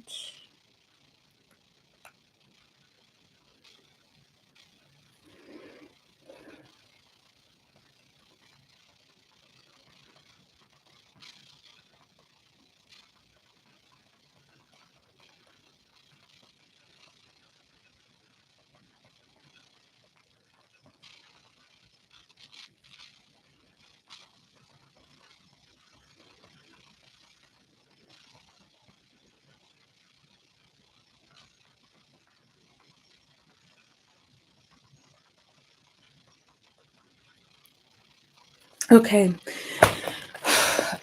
I'm dehydrated. So sick of this.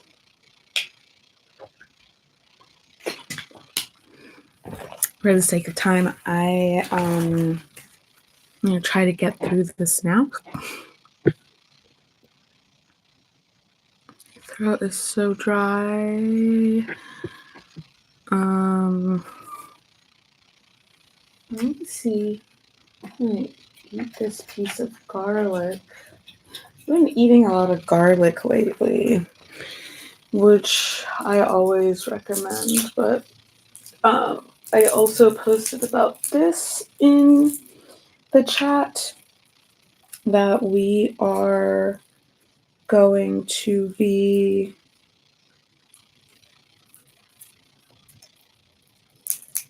very mindful of getting sick this season, because I do feel like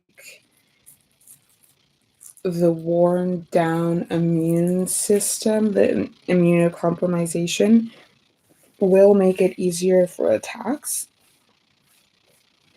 So mainly until we get this retrograde energy complete. So I think the green flash, dude, could it be the fucking northern lights, the green flash?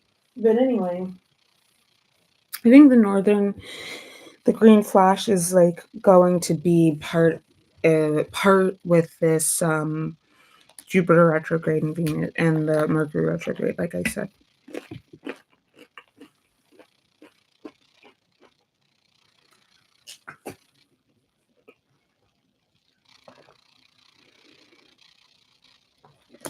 I'm personally going to start masking again. That was guidance that I received actually a couple weeks ago. And I'm going to get way more serious about it now.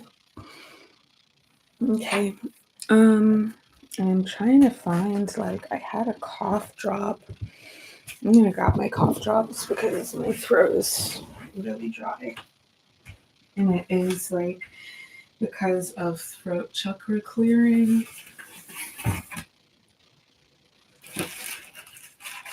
Okay, here are my masks. I'm gonna grab some of those. Don't be caught slacking. You do not want to be caught without your masks this season. Very much the guidance that I've been receiving. Even though I brush my teeth, I am gonna have one of these cough drops. I just sprayed some 𝗪septic in my throat.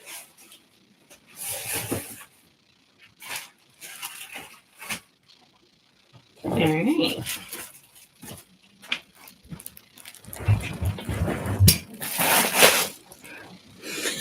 All right. So 144 and also 4444 when I got back on here.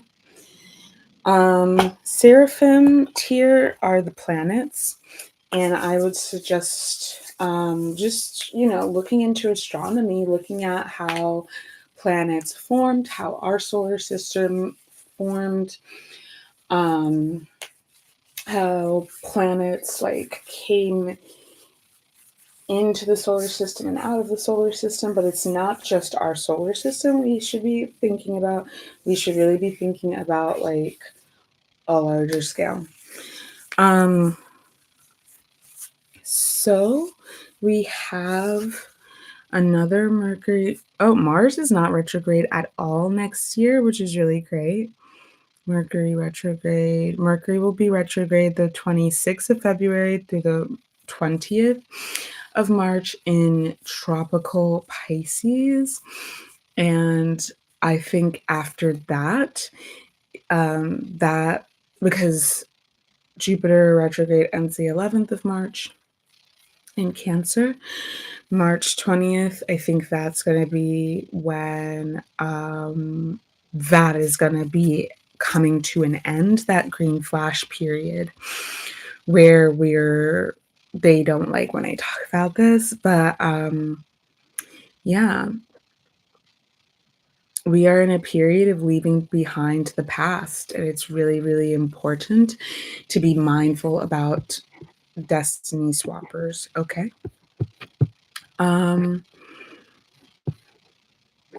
So that was Mercury retrograde. This is Jupiter retrograde.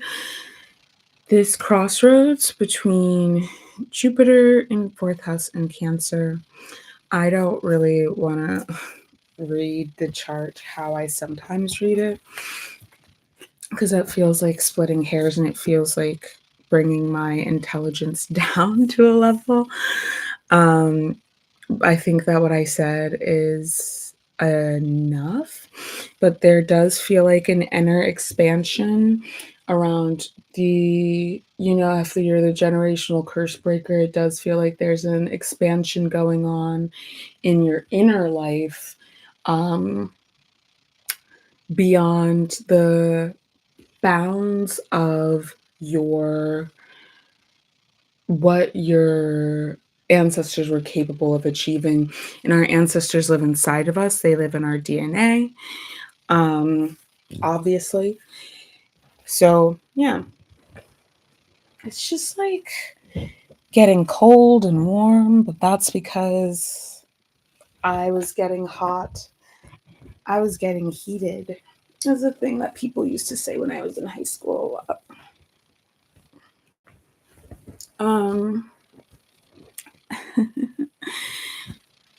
But yeah, this crossroads, it is about taking your personal power back. And the more that you do that, the more that you act like a fucking sovereign, the more that you are going to attract wealth into your life and into your experience, right? So we have a crossroads here with Uranus retrograde in Taurus, and which is opposing Mercury retrograde and Mars in the 8th house of Scorpio. Ooh. And Dark Moon Lilith is here as well. So you're definitely going to be getting a lot of shadow intuition, and your dark side is going to be popping the fuck out. Really, until Lilith moves into the sign of Sagittarius, like anywhere where you have been experiencing scapegoating and being made the black sheep, I would recommend watching the film 𝗺ćIch by Robert Eggers, I think is his name, because it is like perfect. And I'm just going to refer to this archetype as the witch moving forward. When they make you the witch in the village, so to speak, you're going to be the first person who gets blamed for everything. You're going to have all of the woes of the community put onto you, even if it's like has nothing to do with you. When in reality, like, witches are healers, and they were the ones who made things better. And in ancient times used to be appreciated and are not anymore. So there's going to be a lot coming up around that with Jupiter retrograde, because as I said, there's a destiny swap going on. There's some things that I just cannot really share outside of like my people that I know personally, because yeah, there has to be a level of trust developed for the deepest of the mysteries that I've downloaded. But I will say that I've talked about it a lot about the 𝗪cie stealing, using the dark feminine, the generator, the dark feminine as a power source, as a battery. And they use the light feminine because the light feminine, if you're not allowed to be in your darkness and you're just the light, we know that the light is infinitesimal in terms of the electromagnetic spectrum, and her power is infinitesimal. And if they can convince her that that's all that she is and that's all that she should be, then they definitely can control her and keep her from, trying to use her, the rest of her power, because they need her to think that she's powerless in order to exploit her and extort her. What they're doing is they're stealing her power and her energy and her wealth. Like I said before, they knew that you were wealthy in the spirit, but you didn't see it in the 3D because your wealth is in the 6D, because it is the first shall be last and the last shall be first. Exactly. I just even though like I know, it's just like, damn, like I've really been on this my whole life. I've been on this mission, this journey. I've been talking my shit this whole time. And I would really recommend to people before next March, before the new year, I would really recommend to people to go back into my archives here on YouTube and watch my past readings from over the past over 5 years. If you really want to know what's going on, because they all build on one another. Anyway, and that's how I developed this framework. Anyway, so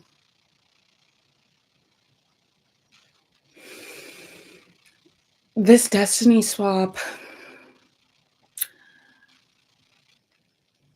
yeah, replacing the divine feminine with an infertile feminine, because if you're not in your darkness, you're infertile. So that's why they make it seem like, oh, love and light, false light, like all that shit. And these like, you know, it really is like, I don't know how to describe it. I'm just seeing it in the terms of, I don't want to like, when I was a kid, we used to call it preps and like preppy people. Um, I also talk a lot about neoliberals, but I think that the best way to describe it is in like in the world of Tim Burton, how he has like the pastel people who, I mean, look at the Addams family, like they are very, very wealthy. And so it's not just like rich people, it's not just like, and also they're ethnic, but Morticia is white. Um, and there are really pretty much no other people of color. They're colonizers. Like Wednesday is a champion of the indigenous people and people who've been G-sided. So it really is like, and they make it very clear in the show Wednesday, but it's really his whole world that he's built. Um, because this is exactly what Edward Scissorhands is about. I've been thinking a lot about Edward Scissorhands because of Frankenstein coming out recently, which is a beautiful film. If you haven't seen it, like, oh my God, it's phenomenal. It is a film that I could watch over and over and over again and never tired of. Um, but, and that's going to bring me to another point, but I want to just say these people who, like, when they're like, never trust the living, like I said earlier, it's those kinds of people. The freaky weirdos are the ones that you can trust. It's really the other people that can't be trusted. And they're getting their karma for participating in the ritual debasement and humiliation. So that light feminine, that false light feminine, is Eve after they, in a higher level, in and this is why I had to explain it this way, is what I'm realizing.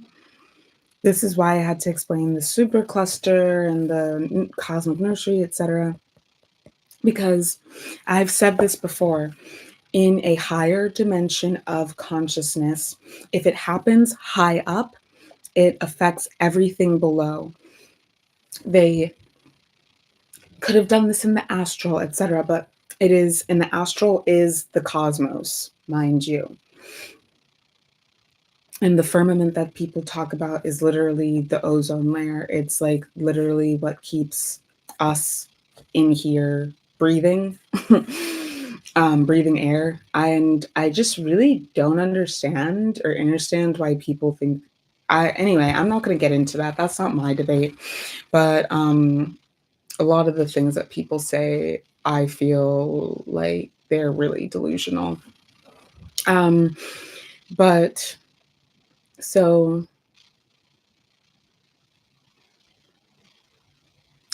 yeah, this happened in the higher realms.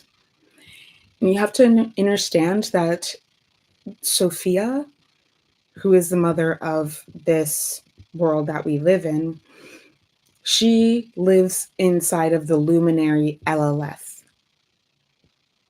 There are 4 luminaries. I don't know if I've shared this in the Sanctum Luminous, but maybe I will sometime soon. But I've talked about this definitely in my readings, and I've made readings about this. Anyways, the 4 luminaries. Oh, it's in the Crystalline Library. If you are a member of Sanctum Luminous, if you become a founding member of my Substack, you get access to the Crystalline Libraries, but otherwise that is invitation only.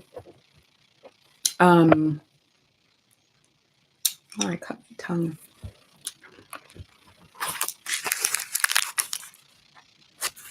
Yeah.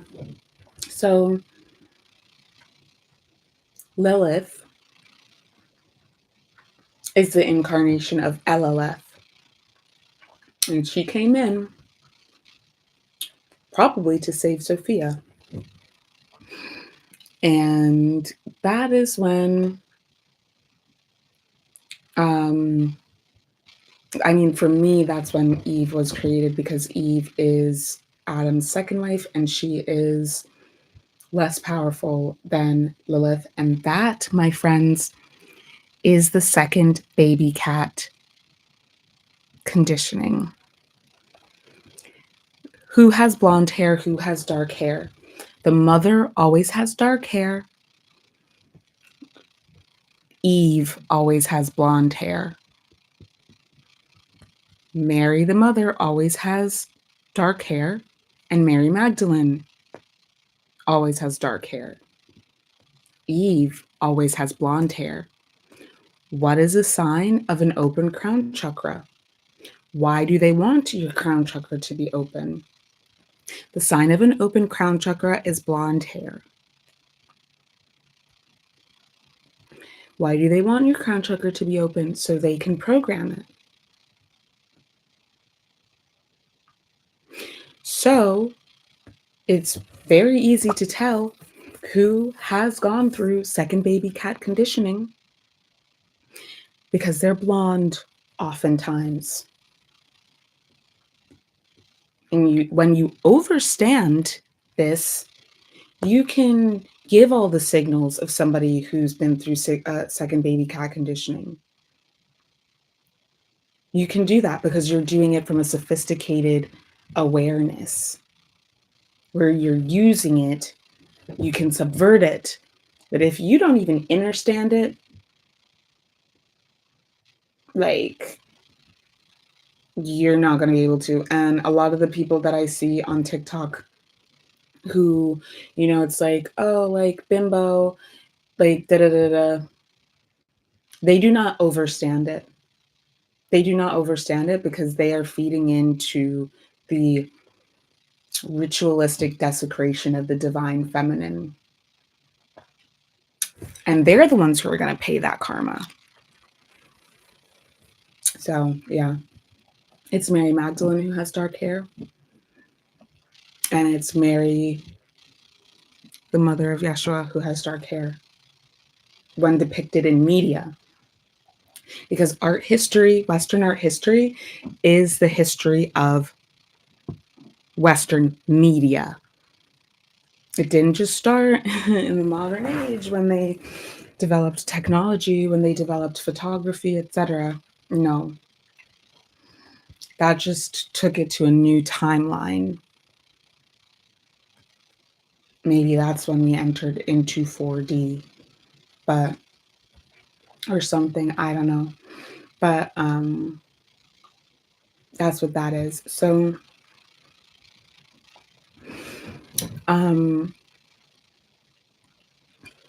that theft that they're doing, that's a destiny swap. And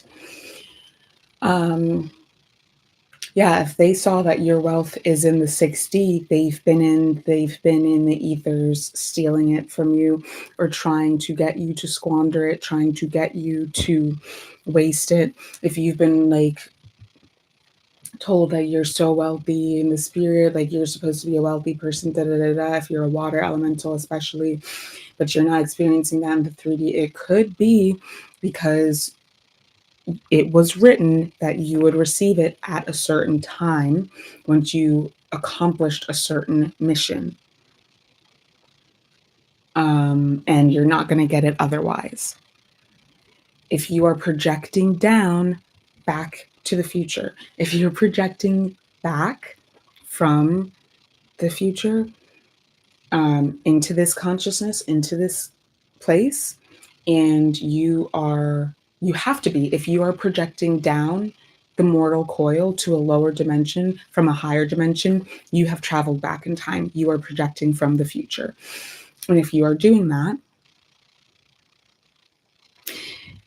chances are you made a pact with your higher self that you would, that they would run the show so that this mission couldn't be compromised.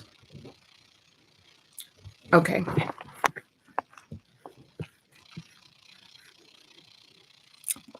So that's what's happening with what's happening in Scorpio in the 8th house. And this relates to the wealth transfer.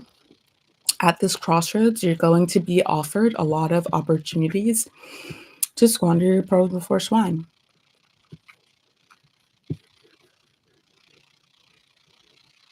Uranus retrograde. Yeah. 2nd house. Be very mindful of your environment. Be very mindful of the company you keep. Be very mindful about dynamics that come up time and again, because I definitely feel like this has to do with the mind. And a lot of this stuff is in your mind. When you just, it's over when you say it's over. Okay? You want the money? Get the money. I get the money. Jocelyn Hernandez. A lot of people, you got to stop giving so many F's, because you give too many F's about people who do not give an F about you. They do not consider you, like, you feel me?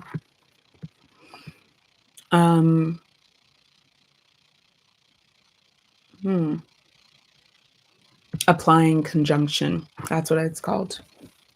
Between Pluto and Fortuna. Jupiter, Cancer, 4th house. So, yeah, when you succeed, your whole bloodline does, because your ancestors are in your blood. And they're going to be born through the incarnate, and they want you to succeed so they don't have to deal with the shit. So pray and ask them for help and support. And also, you can command the ones who were some ain't shit motherfuckers to do some ain't shit. You know what I mean? Like, they're the ones who are in hell. So they need to interface on your behalf. The fuck?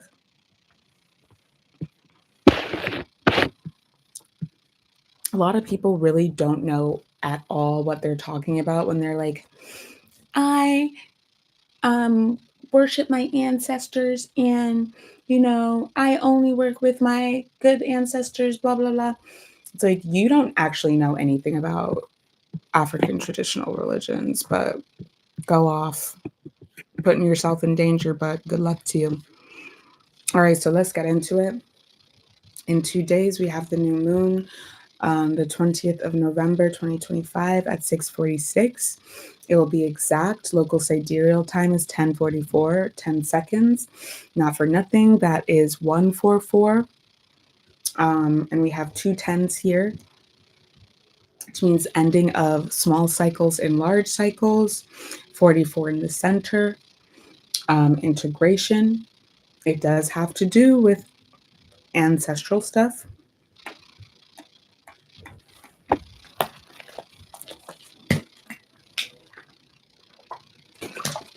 I'm gonna have to brush my teeth again. But anyway, so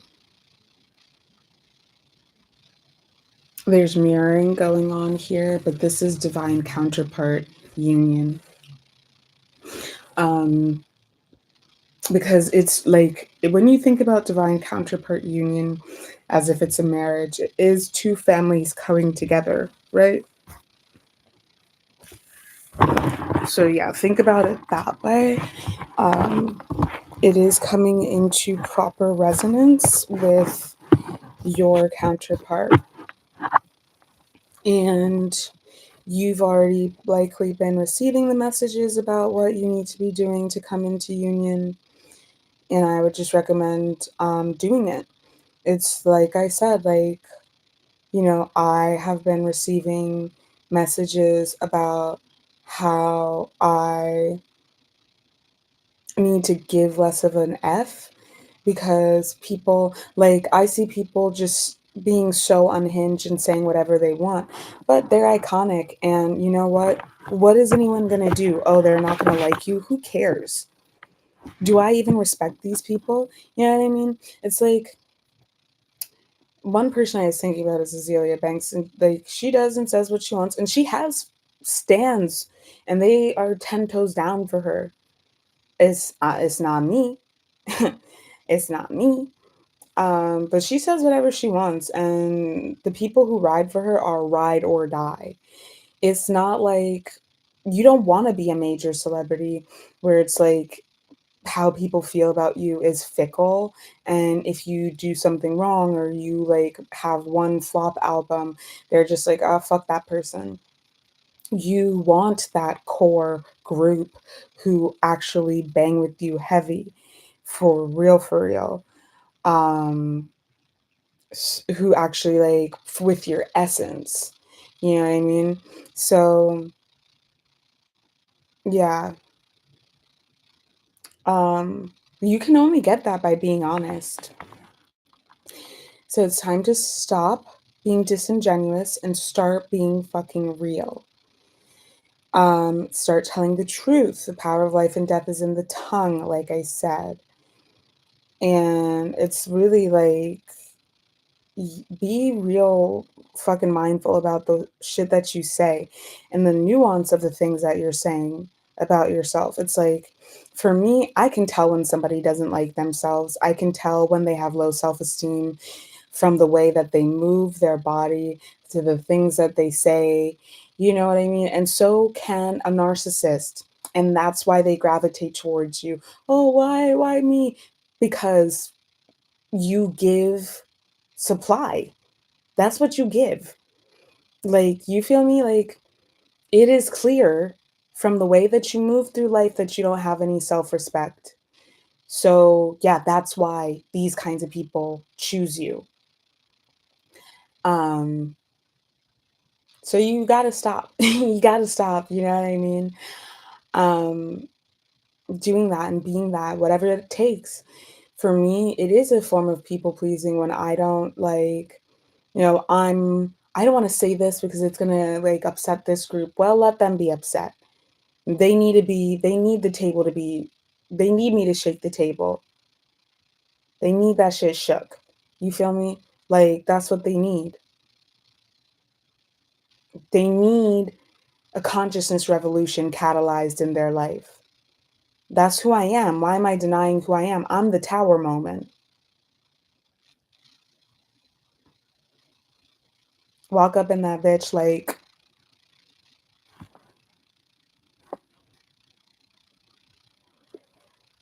and they're like, "Can I help you?" And you're like, "No, but I can help you." Boom, tower moment. Boom, tower moment, tower moment, tower moment everywhere. That's what that shit is giving. And that's what it needs to give. Make no mistake. Okay, we do have a grand trine. It is a grand water trine, cusp of air. I talked about that in the previous video. I've talked about that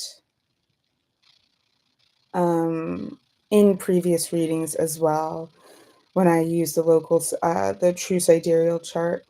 So I'm not going to talk about it now. But we have Jupiter retrograde at 0 degrees of Pisces.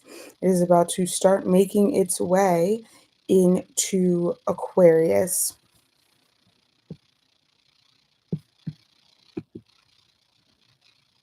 What? Was I talking about? No, it's Saturn. I'm sorry, y'all.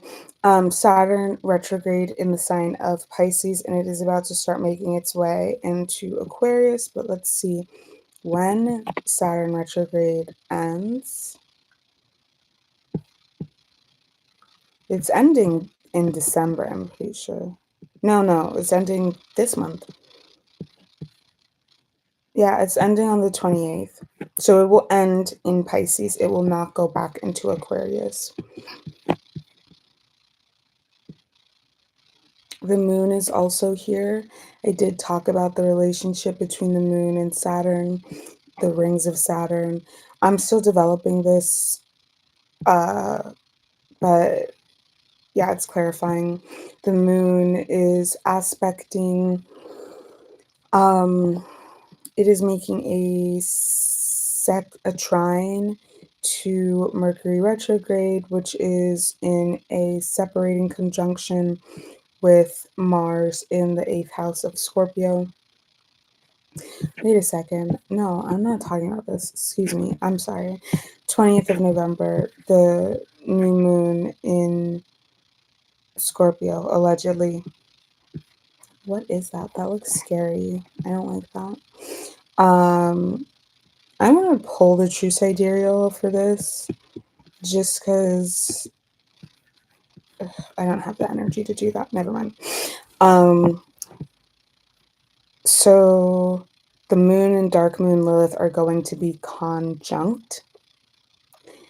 And they are at this point, it'll be a separating conjunction in Scorpio. In the first house, making a trine to Saturn retrograde. In the 5th house of Pisces, Neptune is still within 5 degrees, but Neptune is retrograde, and it is, so they're gonna be, from what I can perceive, they're gonna be conjunct again, Saturn and Neptune, but it needed to have this, this was going on between these other retrogrades needed to happen before they can connect with one another again. And I do mean in an exact conjunction, not a separating or applying conjunction. Vertex is exactly conjunct with Neptune. We also have Pisces here. Excuse me, you have Chiron retrograde in Pisces. And this is where all of this to do with, like, you know, the wounded healer, the self-esteem shit. Like, I would not be able to, like, reach this level of power that I have if I had not reprogrammed my subconscious. But I was out here being a weak ass bitch. And I'm gonna be real, having feelings doesn't make me a weak ass bitch. But, like, not doing the work, that's what makes a weak ass bitch. We have a cat's cradle here, but let's talk about this Saturn and Neptune and vertex separating conjunction in Pisces in the 5th house. Yeah, this all has to do with, like, your self-concept, period, and your creativity. And this is what I'm talking about with the manifestation. You can't manifest, like, you don't have faith in yourself, you don't have faith in your higher power, you don't have faith in your generative ability, and you're not operating in tandem, you're not co-creating, which is respecting faith and the records. Everything always works out. I think anyway. And that is making a trine to Jupiter retrograde, wealth transfer. Wealth transfer. You better not be doing anything that implies that you are complicit with these motherfuckers stealing your wealth, your prosperity, your abundance, your birthright, your power.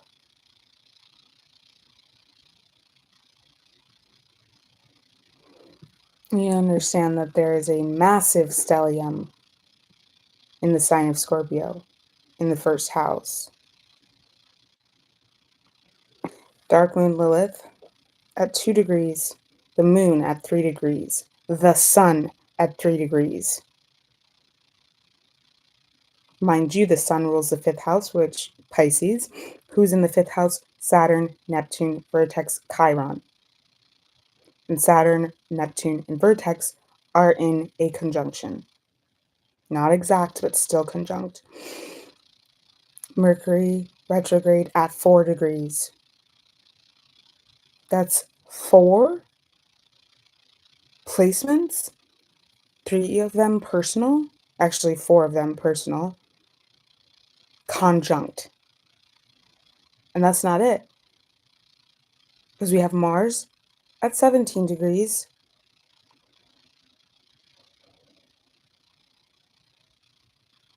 And Fortune at 18 degrees. So they're in a conjunction. This is crazy. Wealth transfer.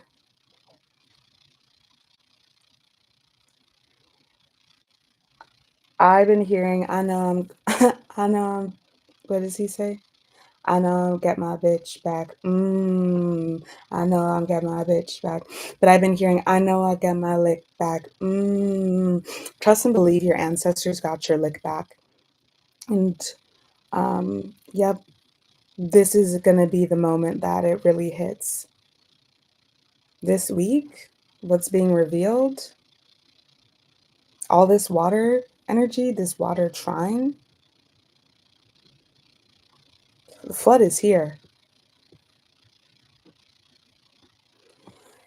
The cat's cradle. We have an opposition between the full moon, which is the sun, the moon, and dark moon Lilith, and Mercury. All them are making an opposition to Uranus retrograde. You in Taurus in the 7th house. There might be some pushback against your power coming back to you, and I really feel like it's going to come from you. Don't fucking self-sabotage this shit. Don't let your little toxic behaviors get in the way of you doing what you gotta do. Grow up. Sometimes we just gotta fucking eat crow. And my brother used to say about my mom, when I was 21, I went back home for a few months because I needed to. I was not doing so well. And I think I was there for like 5 months maybe. And oh no, I think this was when I was 18. No, because I snuck away in the dark of the night basically when I was 18. But when I was 21, I was back home and she thought I was staying, but I wasn't. And I didn't know how to tell her that I was leaving because I was afraid that if I told her that I was leaving before I was ready to do it, she would kick me out before I was ready to go. Because I had a job contract that I wanted to finish, so I would have savings to move back to the city. And I wrote her a letter, and my brother was like, don't even bother doing that. I think we were in conflict or something. He was just like, you just gotta eat it and let it be, like, let it be so. That's what Liberian people say, let it be so. And that's what I'm telling you. Let it be so. Don't just let it be. Don't be trying to fight with people. Just let it be. Don't go trying to get your lick back. Your ancestors got you covered. Don't go trying to like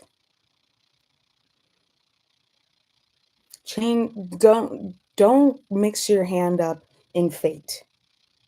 You can't do what karma can do. You can't do what most high can do.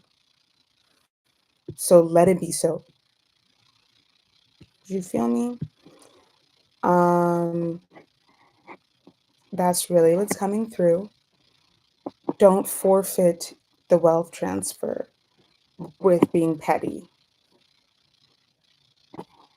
And don't I gotta tell you, I swear to God, being around insecure people is like that shit is unsustainable for me. My last job, everybody was so fucking insecure, and that shit gave me the ick, and that's why I don't work there anymore. I don't, like I said, I keep baddies around me, and a bad bitch knows she a bad bitch, period. And that's why bad bitches do not be on some shady shit. So clock that tea. The last thing that I want to say is that we do have a Venus retrograde next year. It starts on March 2nd, it ends on April 13th. Um, that is significant because this wealth transfer is going to be happening. Oh no, that happened this year, excuse me. This wealth transfer is going to be happening all 2026.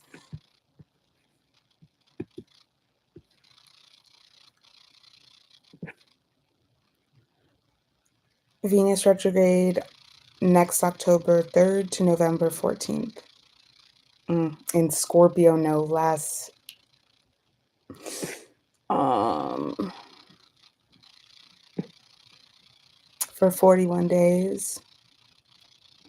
And it'll be conjunct Mercury and the Sun in that period.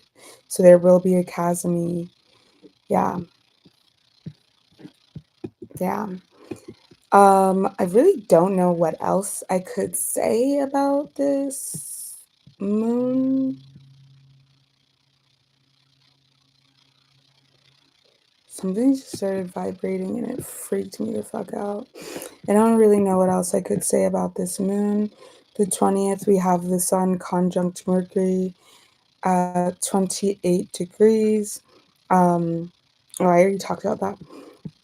So that chart, the 22nd, the Sun enters sidereal Sagittarius, but not tropical or not true sidereal Sagittarius.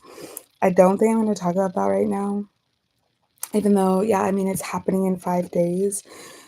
We still have like a major fucking stellium in Scorpio in the third house when that starts. So that is very much going to be coloring sidereal Sagittarius season, which is not the same as tropical. Let me tell you. No, tropical Sagittarius season. It is not going to be sidereal. So I guess all of this stuff, yeah. Anyway, we have Venus in Libra. So Venus will be joining that stellium at some point. The moon will no longer be there, most likely, but it will still be potent and powerful. And we have Mercury retrograde, dark moon Lilith, and also, yes, the sun making an opposition to Uranus retrograde in the ninth house. Still, it will also, Uranus will also be making a sextile to this conglomeration in Pisces, and making a trine to Pluto and Capricorn. Yeah, I don't have the sticks to go on or the spoons to go on. I've already been talking for 2.5 hours.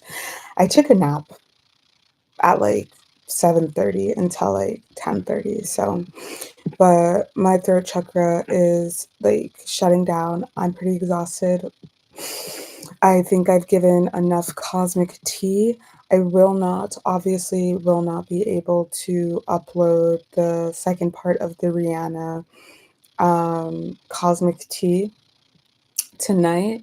It might happen tomorrow night, but I have to work on my thesis proposal. So I have a lot of stuff that I have to like work on. I have a lot going on this week.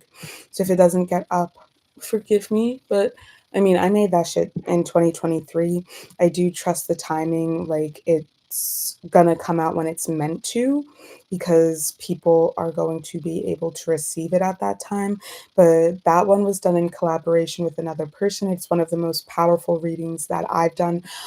I do prefer to do channelings in tandem with others because we all hold different keys.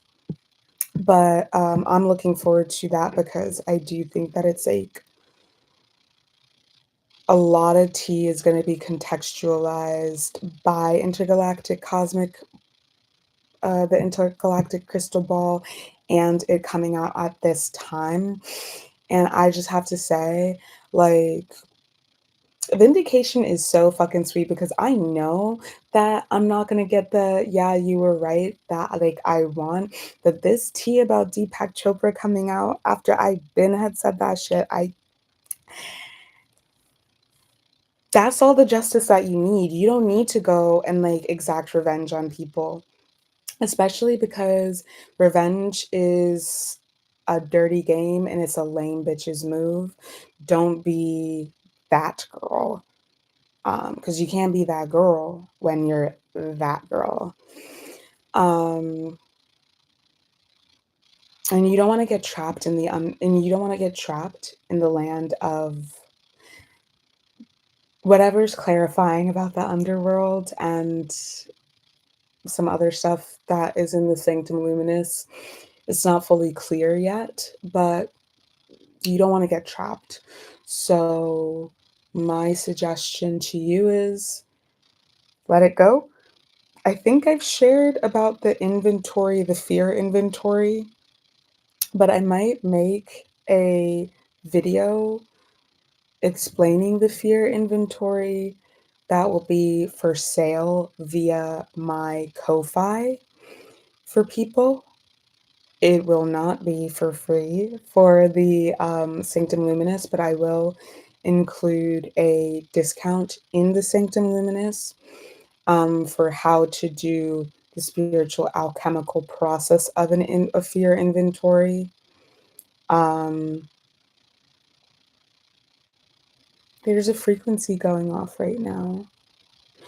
There's just been like a lot of like microscopic warfare lately. Don't gaslight yourself, trust your intuition. All right, that's 2.5 hours. I'm going to end this stream. I love you all truly and deeply. If you want to book an oracle session, you need to consult me before booking because I'm not doing exorcism work right now. and I need to consult with my altar before I agree to anything like that, but readings are available via my Ko-Fi, and I will be updating my Ko-Fi with apothecary items for pre-order and wholesale in the coming weeks. I love you truly and deeply. I will see you. We're in the great game now. That's what it was. We're in the great game now. And that was from, oh my God, I'm having deja vu about this dream that I had in 2023 when I was living at the hell mouth. Oh my God. And this, oh my God. Um, that's from Game of Thrones. I'm pretty sure. Wait, let me check.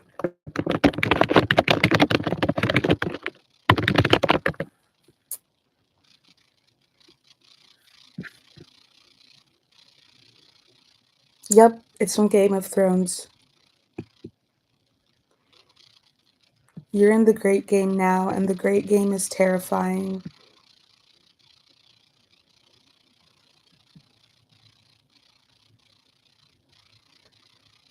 Yeah, so there's that. um, I could say so much more about that, but I'm not going to. I'm just gonna leave it with that. Um, as of this moment, it's all happening. That's what I'm gonna say. It's all happening as of this moment. We're in the mix. Okay, bye.